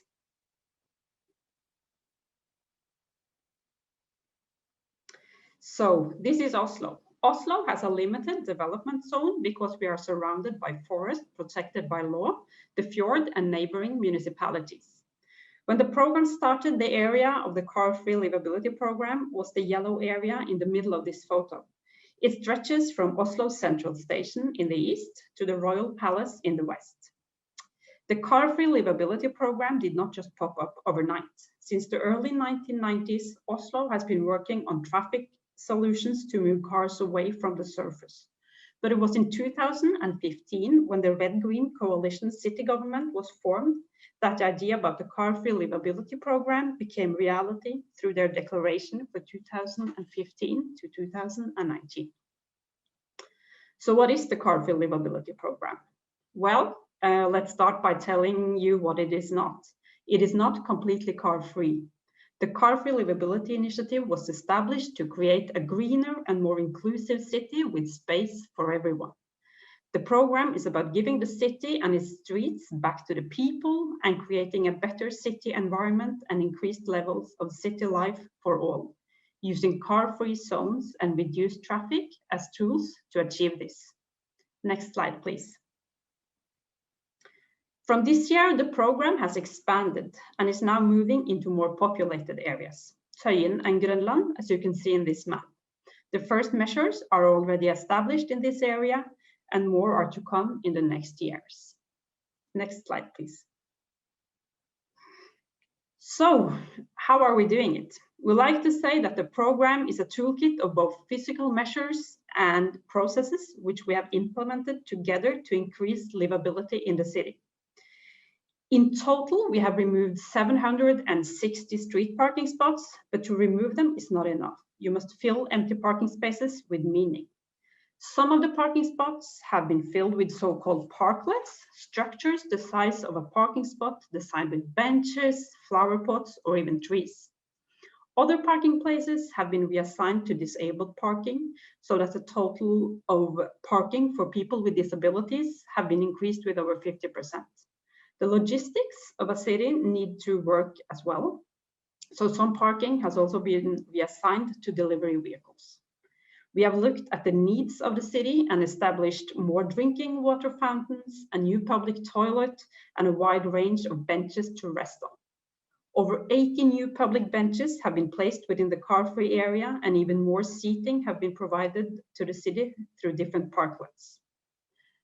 Giving the streets back to the people means you shouldn't have to pay to sit down on a cafe or in a bar. Seating, water, and toilets should be easily accessible for everyone who wants to spend time in the city. Playgrounds, they aren't just for kids. Within the area, there are now several activity and playgrounds for all ages. It ranges from climbing installations to North Europe's longest generation swing, to chessboards and petanque fields. There should be an activity for you in the city, no matter if you're 8 or 80 years old. Oslo has some very dark winter months where lights are important in order to feel safe, for more universal accessibility, and to give the streets some warmth in the cold weather. Both permanent and more seasonal lighting have been put up in several streets and spaces, inviting to more year-round active use of the city. Continuous improvement of the city floor is also important. Identifying challenges in the city for people with reduced mobility, removing trip edges and straightening the street floor is work going on continually within the area. Next slide, please. So process has been very important, and involvement and co-creation have pushed solutions and plans. When you take a step down from the theory and go out and talk with people about what they want and what they need, you get a context to discuss challenges and solutions, and you are constantly reminded of all the different needs you'll find in the city. This big picture here is from a newly constructed pedestrian street within the program, where a street group with local actors directly affected the street design. The group wanted the street to become what they described as playful and good looking, and I think we managed to do just that. We haven't always succeeded. The best, or maybe worst, example of that is the picture here up left. This is a so-called outdoor office. It's an example of not seeing the context, not understanding what the surroundings needed. If you Google the program, this picture frequently pops up as an example of how we have failed. We learned from that, and today the structure is a shelter for goats, and I think the goats are very happy with it. And with that, I will give the word to my colleague Monica. Thank you so much. My name is Monica Enge Eriksen, and I worked at the Department of Health, Elderly and Municipal Services in the City of Oslo. And I also work with the Age-Friendly Initiative. As Christina said earlier, the car-free livability program is about giving the city back to the people. The feedback from the inhabitants has been clear. They want more green spaces, more benches and free seating, and more culture and human activities in the city. Through cooperation between the Age-Friendly City Initiative and the car-free livability program, the seniors of Oslo have had the opportunity to influence. The seniors have provided the program with valuable input, for example, where we need more benches and where should we put them. The seniors also wanted better lighting and accessibility to green spaces in Oslo. Next, please. First, I will say a few words about the citizens' involvement in general and then talk about the car-free livability program. Oslo tried many different approaches to engage the older people in the age-friendly initiative. First, we organized town hall meetings. From our town hall meetings, we discovered that several people wanted to be more engaged. So together we put up a think tank so that those people can meet on a regular basis. We also organized conferences by, for, and with older people. We conducted interviews both one-on-one and in groups, had dialogue meetings connected to relevant strategies, and organized debates. We also organized walkabouts to assess accessibility, public benches, and lighting. For the walkabouts, we trained a group from 65 to 85 years of age to use iPads and make movies so that they could visualize opportunities and challenges they experienced. In the car-free livability program, we use walkabouts and meetings so that the participants could look at map and prioritize between different measures. It is important for the City of Oslo to make sure that the seniors of Oslo can provide the car-free livability program with valuable input. And in the picture here, you haven't changed the picture. Yeah.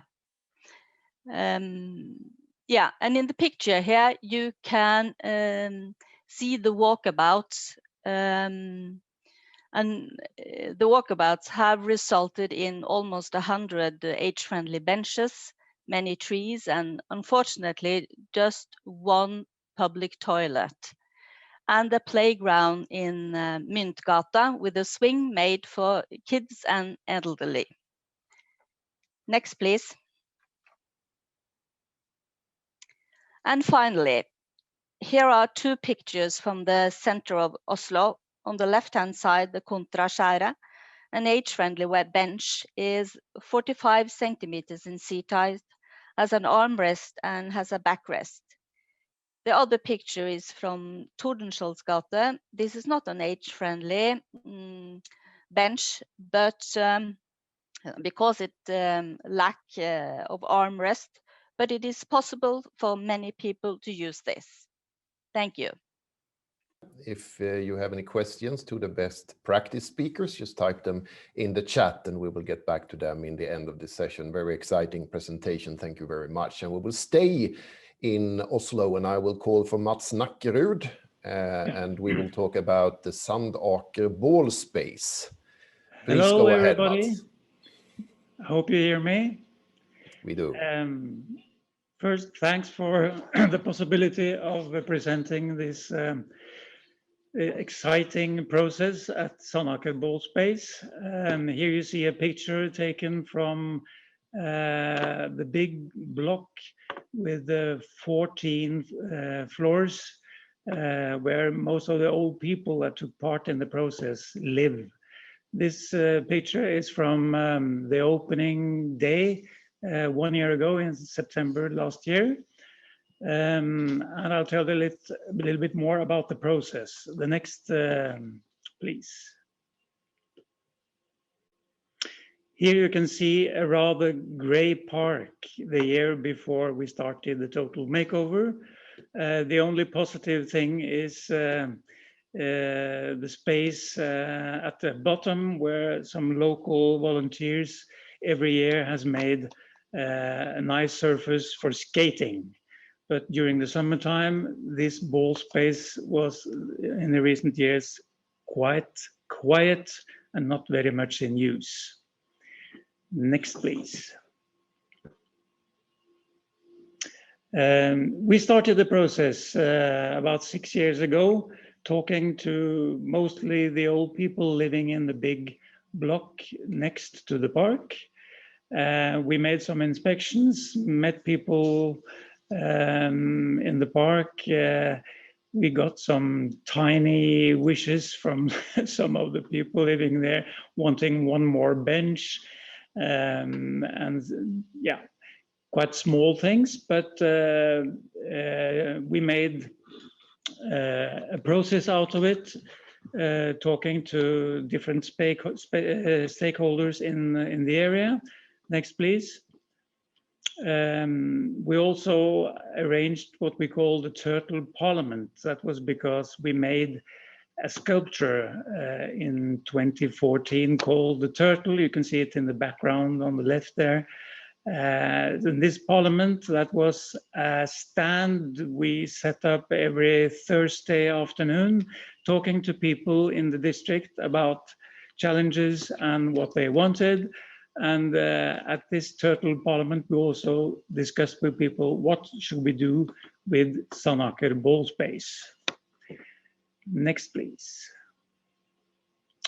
Important stakeholders in this process was, as I said, people living in the old big block next to the park, but also lots of people living in the Sandaker Housing Association.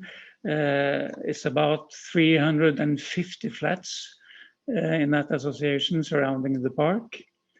We have a school close to the park, Nordpolen and the North Pole School, 2 kindergartens, and also at the ground floor in this big building with mostly old people, we have Sagene Volunteer Centre and their café with different kind of activities. Next, please. In 2016, we had a nice brainstorming at the school next to the park.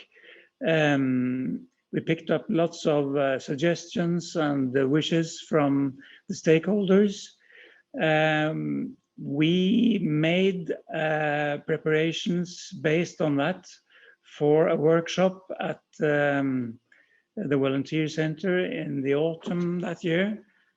These 2 pictures are from that workshop. And we used, as you see, a simple sketch of the park, moving small pieces with the wishes and the suggestions that came up both at the brainstorming and also new things from the workshop. And this material was, after that, sent to our architects and landscape architects that made a plan, a vision and a sketch of a plan. And this plan was presented at an open meeting at the Volunteer Centre, as you see, in November 2017. Next, please. Yeah, I could tell you a few words about this sketch. The big block with the old people is on the top of the sketch. The yellow area in the center is what we call the meeting place, with a kind of a simple kitchen, benches, and also beds for herbs and flowers and vegetables, and a small house for storing things we use in the park. At the left, you can see an activity zone, special activities for old people and for young people in combination. And there is also a green zone to the right where lots of new plants, both vegetables, herbs, blueberries, different kind of berries and so on. So this is in a sum a vision called Green Oasis, meeting point across generations. The brown path you see there, that is a quite narrow path for wheelchairs and also for small bicycles for the youngest children living in the surroundings. Next, please. We had a nice opening ceremony 1 year ago. At the top to the left, you see Anne, aged 95. She took part in all the workshops, in all the discussions, and is fond of growing herbs and flowers. So she has been an important contributor to what we made close to the house there. You can see politicians from the central authorities in Oslo marking the opening, and lots of people. Nice day in September last year. Next, please. 2 minutes. Yeah, here you can see some details from the project. Nice flowers made by the old people mostly, and also some flowers from the volunteer center. You can see a bicycle repair and maintenance station to the right.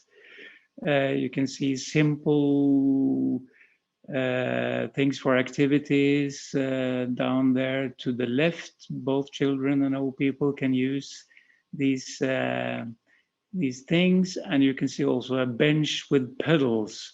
That was a detail that Jan Tore Lindskog from the central authorities in Oslo proposed, and yeah, it's a nice detail for old people making trim on that bench.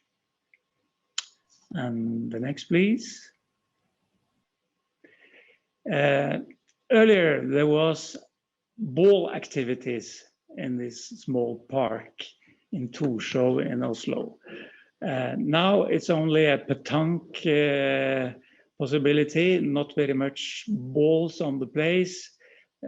So we found that we should change the name for this small park. And we invited people and stakeholders to a small competition. The nearby library won the competition. They proposed Ella Wahl Square. Ella Wahl was a Norwegian actress, about 80 years ago. She was leader of the Norwegian Association for Actors. And she was born in Oslo and lived at Torshov nearby this park. So the local authorities decided that now the name is Ella Wahl Square, and we had an opening ceremony some weeks ago. Heavy rain, but also despite that a nice ceremony.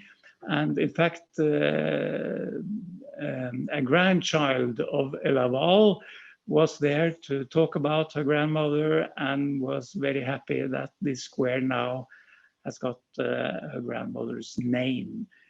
To the right at the bottom, you see Anna at 95, and also Harald, an important volunteer in the district, driving old people around on bicycles, and also positive. And he also took part in the process from the beginning to the end.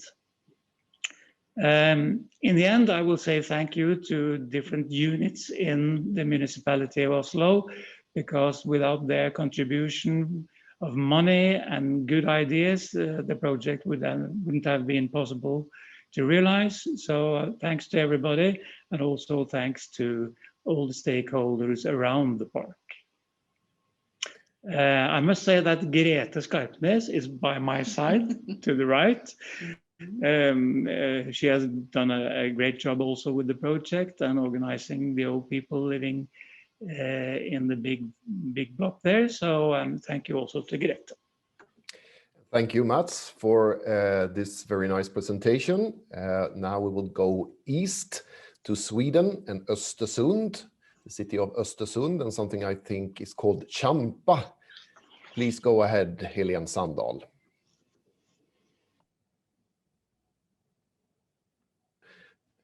Yes, we will get back to Helene in a while, and instead we will say welcome to Dominik Hauderovic from the Copenhagen-based architectural studio Dominik plus Serena. I hope you are there and that you can join us already now. Yes, that's fine. Yeah. Oh, super. Thank you very much. Good to see you. Thank you for having me. I will jump in here. So let me see. Can you see the presentation all right? Yes? I cannot hear anyone, but I will just, please let me know if you can see everything. You can see it. Thank you. Okay, great. So yeah, what I want to talk a little bit about today is age-inclusive public space, the everyday life and architectonic quality. Thank you for the introduction. I'm an architect and partner at the Copenhagen-based office, Dominic plus Serena. I will just, there. I had a problem switching. So yeah, the example I want to talk a little bit about today is stems from a book that we recently published, my partner and I, titled Age-Inclusive Public Space. And the lecture that I want to give concentrates on a case study that we did in the context of the book. We want to focus on age inclusion and the backgrounds of the current demographic development, but also in understanding that working in an age-inclusive way with space actually creates better environments for everyone. So what we want to do is work with both theory and practice and trying to use the knowledge that exists in different academic disciplines and make it relevant for spatial practice and for practitioners that work within the fields of architecture, design, and urban planning.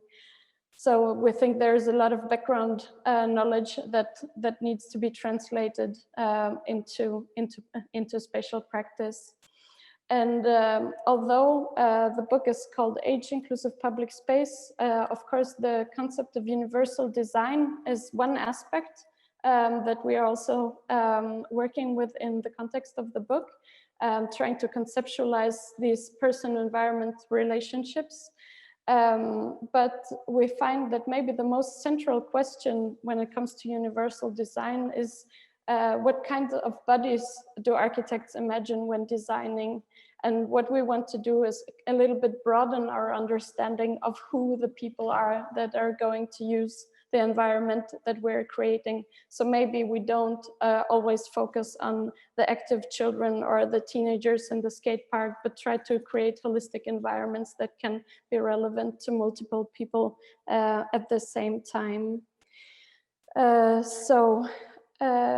The case study that I want to talk about is a pretty mundane, irregular development in a commune in the south of Zealand in Denmark.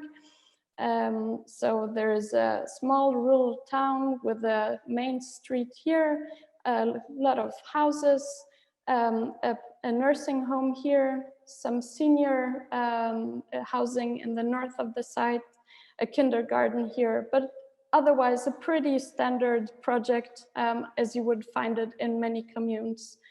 There was, from the municipal side, made a pretty broad participatory process that was conducted, open invitations to citizens, etc. But we could, when we started to work with this place, we realized that there were many citizens, especially elder citizens, that hadn't really been heard in this participatory process that had been conducted. So we wanted to build on top of that and see how this participation in the early phases of planning and designing could influence the design that we were going to come up with. And we focused on 3 groups. So the autonomous citizens, people living at home, especially elderly people living at home, that had a broad knowledge of the local community and the way that it worked. Then we also contacted people living in assisted housing, senior homes, for instance, or people living at home but receiving home care. And also we did a workshop at the nursing home that was completely adjacent to the central spaces of this town. And this was trying to get an understanding of, even though one can say that all of these people are elderly, how their age and differences in capability could influence the way that they were speaking about their needs and desires. And the focus of this process was not so much getting an input or wishes for what kinds of things do they want, what don't they want, but more about learning about their everyday life and understanding how this local community uses the spaces. And it was very important for us that we conducted this participatory processes ourselves, so that then we could take the knowledge that we gained and directly implement it and make it inform the design that we are doing. So for instance, there was this lady who was living at home who was using the daily trip to the supermarket as an exercise ground and socialization, the way to plan her day around that. Then there are people who very much are influenced how the environment reflects their sense of identity, that there's an environment that is taken care of. And lastly, we wanted to understand a little bit of the reach and the everyday life of the institutionalized citizens adjacent to the project site. So we got quite a bit of insight into the differences between these otherwise a very broad group. And what one could see, especially with the institutionalized citizens or the people living at the nursing home, is that they had an extremely limited reach, of course, because of issues with mobility and other personal limitations, but they all had a very huge pride in being able to participate in public space autonomously. So that was a great learning that we wanted to facilitate. And one of the direct outcomes of this participatory process was that we actually switched the site of the development. So instead of developing the site that the commune had assigned that was here, we were able to move the project site to the front of the supermarket. And that can seem a little bit trivial, but this is for us absolutely crucial, so that you can develop a site that is central to the way that the everyday life of the people here works. And for people who have limited mobility, for instance, it is a huge difference that they can experience something in the way that they're usually moving around. So we had to propose a private and public partnership and a kind of land swap. But something that actually made this happen. And we wanted to work with the space as a social and spatial phenomenon. So it's not only about making a nice environment, but actually giving people the opportunity to meet and making it in a way so that it has different possibilities. So when you come from the nursing home here, you can sit down on a bench that is a little bit removed from the entrance to the supermarket, where you can sit and observe, and you're not quite that visible, not quite as out there. You can also take center stage, rest here on a place where you can actually see and talk to the people that go in and out of the door. And then we made a little bench here in the end so that it could service a bus stop that is has no bench on it here on the main street. And it was very important to us that the meeting spaces are integrated in this everyday life, and that the space that we create actually support the existing social encounters instead of trying to make them happen in a kind of unnatural way. So this is very much informed by this knowledge that we gain from the citizens locally. We have conceptualized also within the book different ways of working with geometry rooted in knowledge from the psychological and environmental psychology, where you can actually work with design and heights and different modulations to make people use spaces in different ways. So we, of course, wanted to provide seating opportunities, but we also wanted to provide opportunities for play, so that, because we're saying, okay, maybe it's good that there is a bench, but maybe there should also be something to look at or people to interact with. So these kind of intergenerational opportunities are very important to us. And you can see that children also have this bodily ability to read the space and use it the way that we intended, simply by getting to know the forms and shapes that are created. We wanted to make sure that the space was good and comfortable to use, also for people that were elderly, providing backrests and armrests, etc. But not only that, but also make it relate to this kind of larger context, so that it is both a bench, but it can also be a space to exhibit goods or serve as a picnic table. So putting different kind of considerations and actually making the design process more complex, and then trying to come up with solutions. We focus very much on atmospheric things, experiences. The plants, for instance, are chosen very carefully to be reminiscent of a local flora. So plants that have a particular smell that people from the region would know, seasonal changes, etc. So that there is something you can experience with different senses every time you're there. And part of the project was also to redesign the entrance to the supermarket. And we wanted to design an entrance that was completely equal for the people who were going to use the stairs. I had to use a ramp. And this could actually only be obtained because we very early in the process decided to dedicate ourselves to do this universally designed access. And this is, of course, like a little bit of a nitty-gritty detail, but often when you work as an architect or as a designer, it is really these kinds of details that allow for these ambitions to be realized. So actually here, the height difference between the entrance and the zero level of the square was too high to be overcome by this ramp. But because we knew that we wanted to make a universally designed ramp, we were able to lift the whole square at just that couple of centimeters that would actually allow us to design this kind of equal access. Because if we had not done that, it would have ended somewhere here out on the parking space and wouldn't have been able to be realized. It was important for us that this universal access was part of the design, so it would be completely natural for people coming from the parking lot and using shopping carts, as well as for people that had limited capabilities in their bodily possibilities.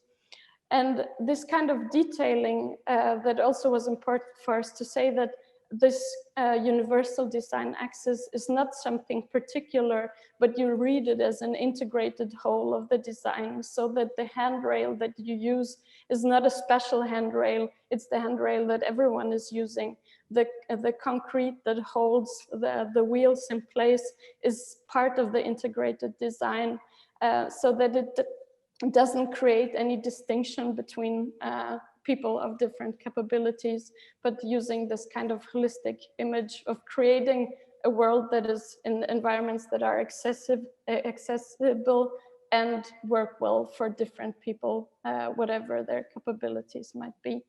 So that was very short, my contact information here, and of course there's more to be found on the project, and please feel free to reach out. We love to talk about this work and are always interested in new partnerships. So. Thank you very much, Dominic, and sorry for rushing you in. I'm not really sure if we got in touch with Helene yet, but I think I will get a notice when we do so. Thank you very much, and I'm already like thinking of how I could change my own neighborhood, and I hope that more of you feel the same way. Thank you. Now we will go to the city of Vaasa in Finland and your work with universal design. Please welcome Anna Kaldén. Thank you so much, Ted. Are you hearing me well? Very well. Perfect, perfect. Thank you so much for having me here today. I'm very inspired, and it has been a great webinar so far, so I'm very happy about this day. My name is Anna Kaldén, and I'm from Finland. And I'm here today to talk about a good solution of City of Vaasa, where we talk about universal design. So next slide, please.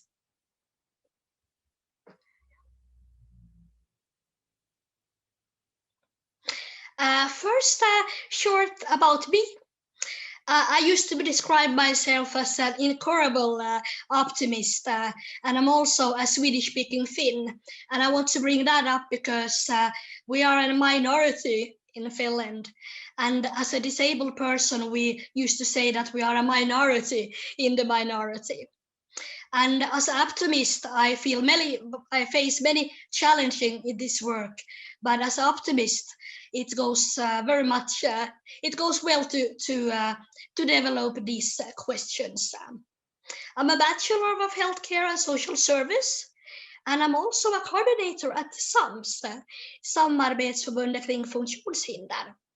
That's an umbrella organization that's working for disabled person in Finland, and in particular the Swedish-speaking Finn. So we are working for those especially. And I'm also a member of the Council of Nordic Cooperation on Disability, a part of this Nordic Welfare Centre. And I'm also a member of the Nordic Council of Disability organization. And also I'm a member of the Human Rights Delegation on the government here in Finland. And I'm also a politician. So I'm very happy to are able to work up with these questions in many levels. So that was short about my background.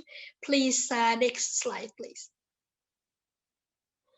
And then we get to the point about Vaasa that I'm very proud of. A short fact, we're the 14th largest city in Finland and about 67,000 people. And what is very interesting is that 68% speak Swedish, and then 23% speak Swedish. So 68% speak Finnish and 23% speaks Swedish, and also 9% other languages. And I want to bring this up because this is a very great environment and a very positive climate to function in, and everybody are very positive about many languages, and I think that's a very good thing and an important thing.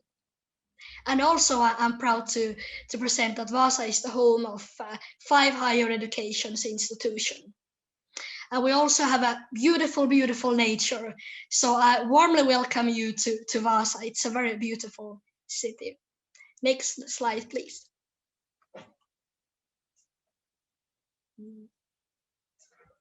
Okay, to the point about the universal design. Vaasa was ranked as the 4th best city in the accessibility competition, European Access City Award 2016. And what was special about this occasion was that we were awarded as a special mention for its commitment to improving the work environment for young people with disabilities, and especially for taking part in this European-wide Job Shadow Day. I'm sure many of you have heard about this. An opportunity for people to get in touch with different companies or workplaces that could be a possible workplace, but yeah, to get in touch with those. So it was a very nice thing. So we got a special mention for that. And I would like to show you a short video about this competition, about the presentation. So it will come here now. So just a minute.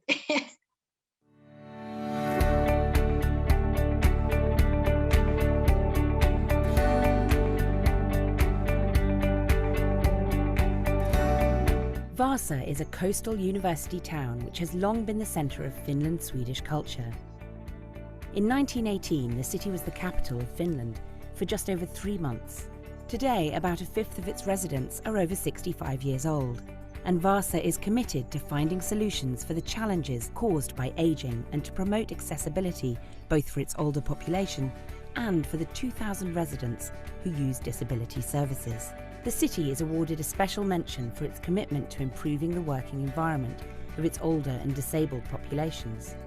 The city took part in European Job Shadow Day, an initiative designed to give people with disabilities the opportunity to get a close-up look at the world of work. In summer next year, the city plans to give summer jobs to disabled young people, in addition to the 16 disabled people which it already employs. The city's website also includes a list of those companies which have received an accessibility sticker. Vaasa also works closely with former Access City Award winners Borås and Gothenburg. We hope that Vaasa's commitment to the work environment of all its citizens will inspire other cities across the EU to do the same.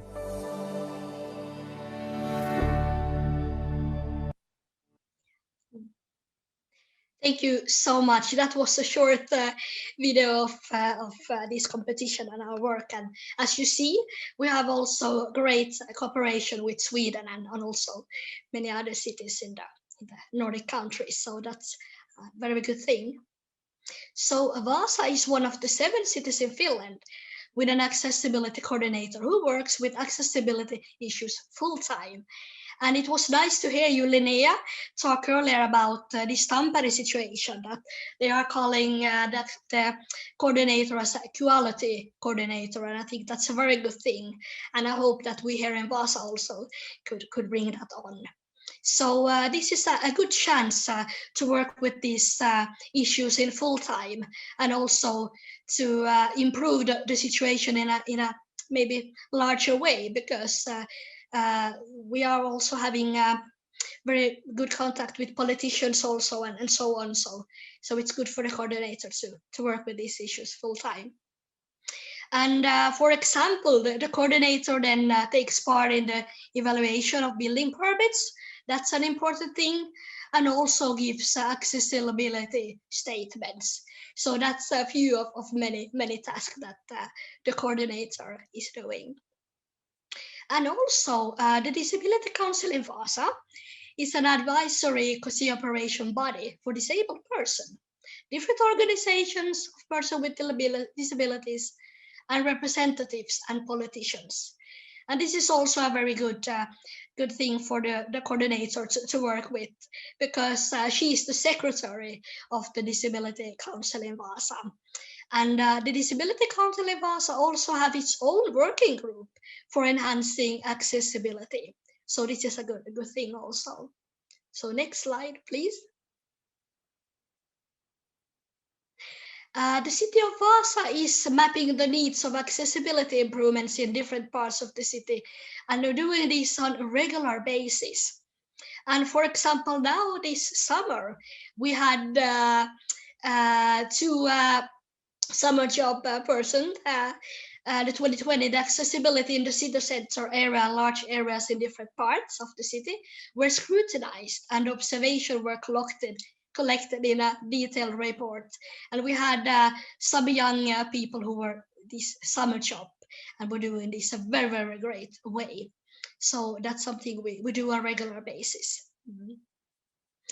And also, I think I would like to bring up that came also in this video is that the Disability Council of City of Vaasa that I just told you about encourage the companies and various organizations to enhance accessibility by offering the opportunity to apply for an accessibility badge.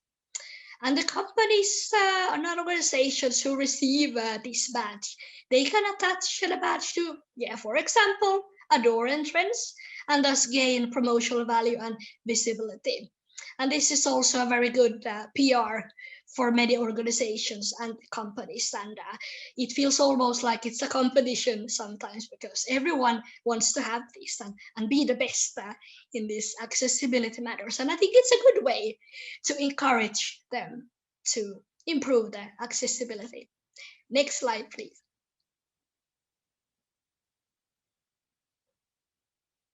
One minute.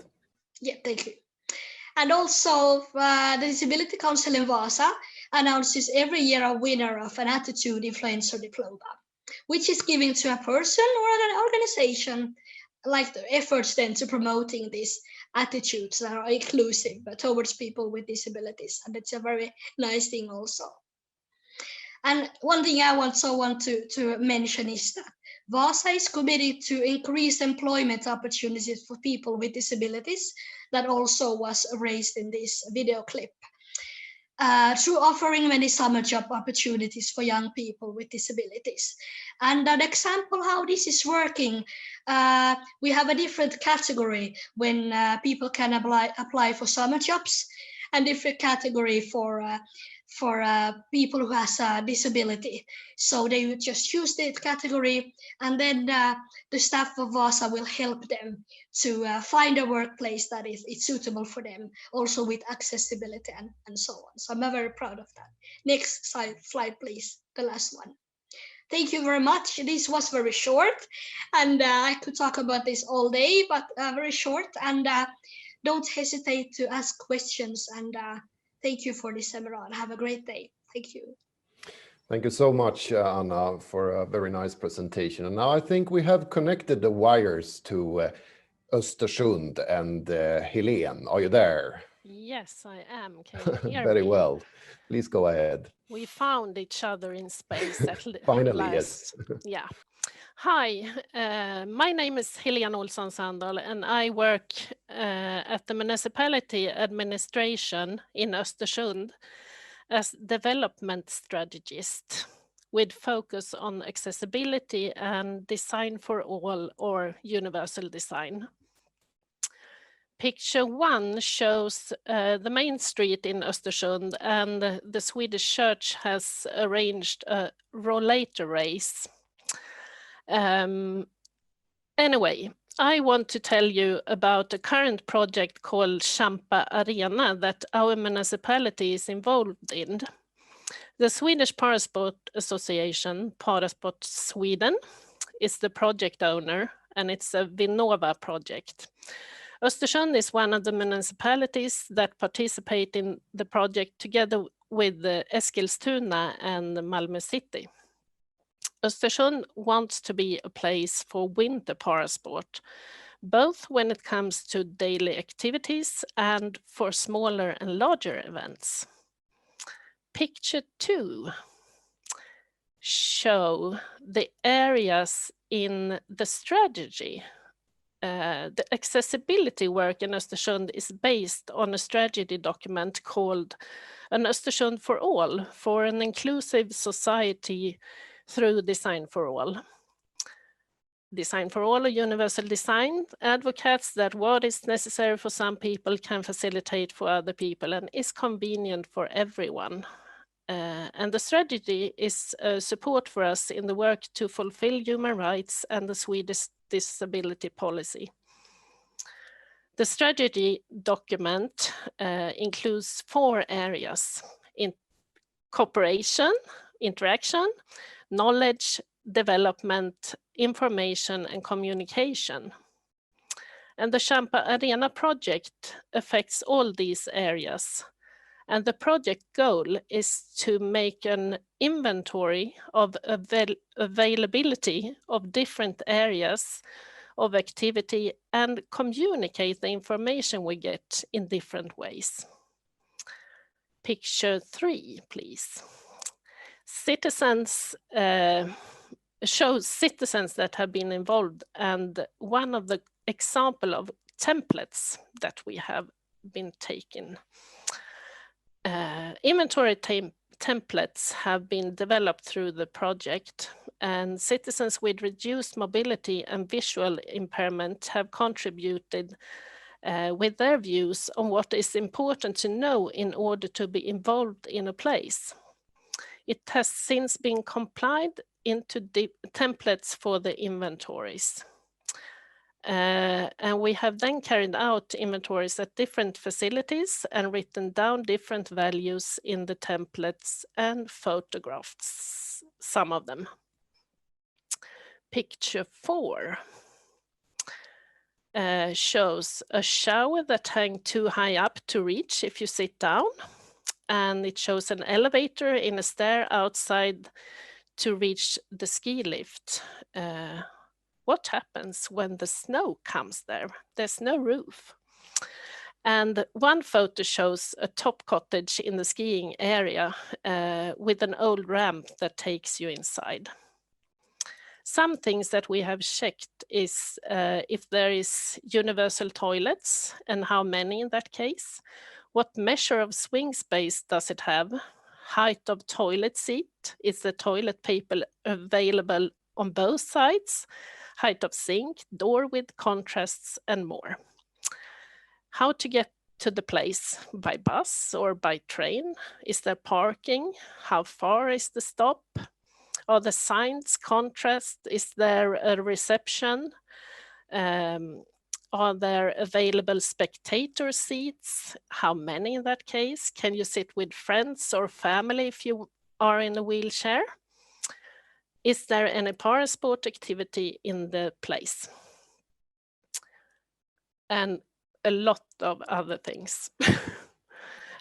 Picture 5 shows a bicycle rack in a rainbow color and a gym outside.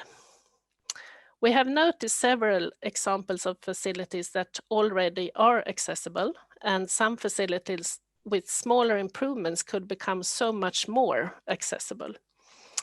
And we have found both old and new facilities that needs to improve their accessibility. The result of the inventory will be saved in a database, but it will also be used to create a digital manual for activity areas that can be used when constructing or rebuilding a facility. The result of the project will be presented to different groups in a municipality, to officials, politicians, and Tillgänglighetsrådet, which is a special advisory group with representatives from disability organizations and politicians. Challenges have been to find citizens with reduced mobility and visual impairment who wanted to contribute to the project and who had the time at the beginning. Corona has been a challenge for us, but we have still managed to get several inventories. Collaboration internally in the municipality was a challenge at the beginning, and to prioritize the project activities and to get more people to see the benefits of the project. But the success is the opposite, maybe. Cooperation with citizens and organizations between municipalities and internally. The possibility to offer financial compensation to citizens that took part. Increased knowledge thanks to project manager, but above all thanks to our citizens. We have obtained concrete information about arenas and physical activity areas that also become the basis for improvements and development. And the success is the project manager at the Swedish Parasport Federation who pushes on. And with that, I would like to thank you for having us to contribute to the conference, and welcome to Östersund as soon as the corona pandemic is over. And the last slide shows our website, I think. Yeah. So very well, thank you so much, Helene. Thank you. And thank you all the speakers in this session. I know that we are running out of time, but Jessica, is everyone struck with delight and amazement, or do we have any questions or comments? Both, Ted, I think. I could start with a question for Helene. Are there any guidelines for gym outside? I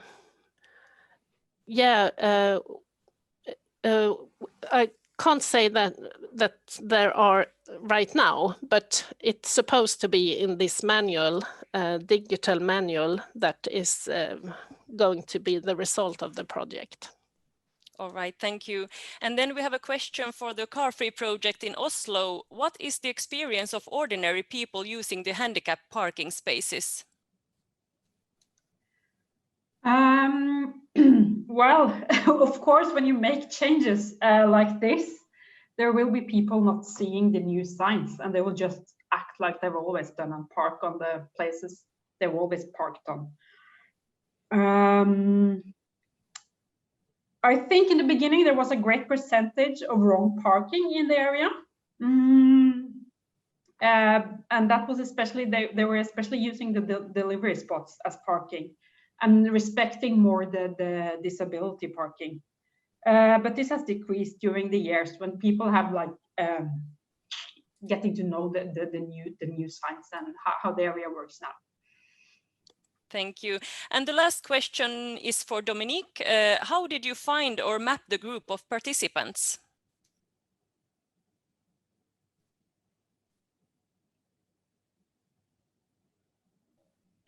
Yes, hello.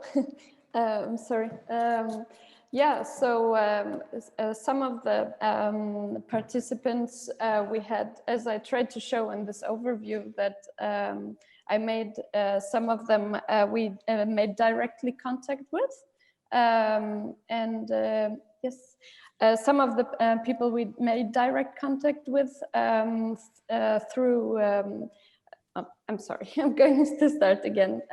So as I mentioned or tried to show in the scheme that I showed you, some of the people were already engaged citizens. That was for the most autonomous group living at home, that were like resourced people in this local community.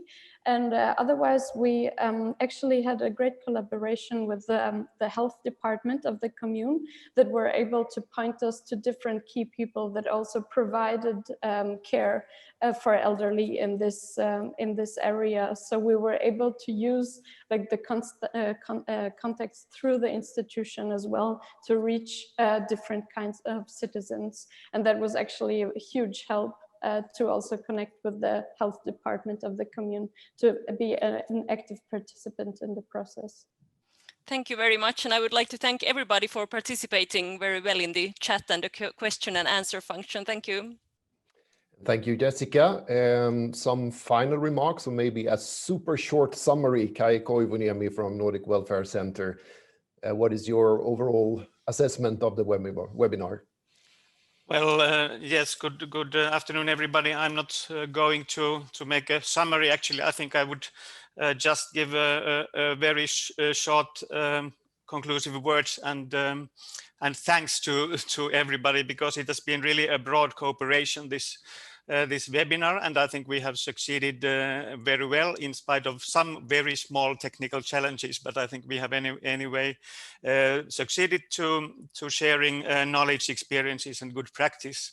But I just want to thank the participants. First of all, we have been about 160 participants from the Baltic countries, from the Nordic countries, and European, and also some participants out of Europe. Then, of course, the speakers, and as we have said earlier, we will send all the presentations. It's interesting to come back to them, I think. After the webinar, thanks to Oslo City and the Norwegian Directorate for Children, Youth and Family. It has been a long planning, and we have finally here, so thanks for that. Thanks to Nina and Lasse for the technical assistance, and Jessica for chat assistance. Interpreters we have had here, both sign language and written interpretation. And last but not least, Ted Berridal for excellent moderation.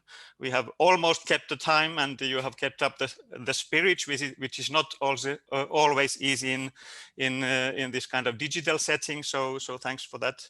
And then I just want to tell that the work continues. Of course, we will, of the two projects that were mentioned in the morning, we will of course report to the Nordic Council of Ministers, and we wish, of course, a future support from the politicians to this important work, because we have heard today many good examples, but there is still a lot to do. So thanks to everybody, and have a nice continuation to the autumn. Thank you. Thank you very much, Kai. And also from me, thank you so much, all attendees and everyone who has participated in this webinar. I hope to see you again. Have a nice afternoon.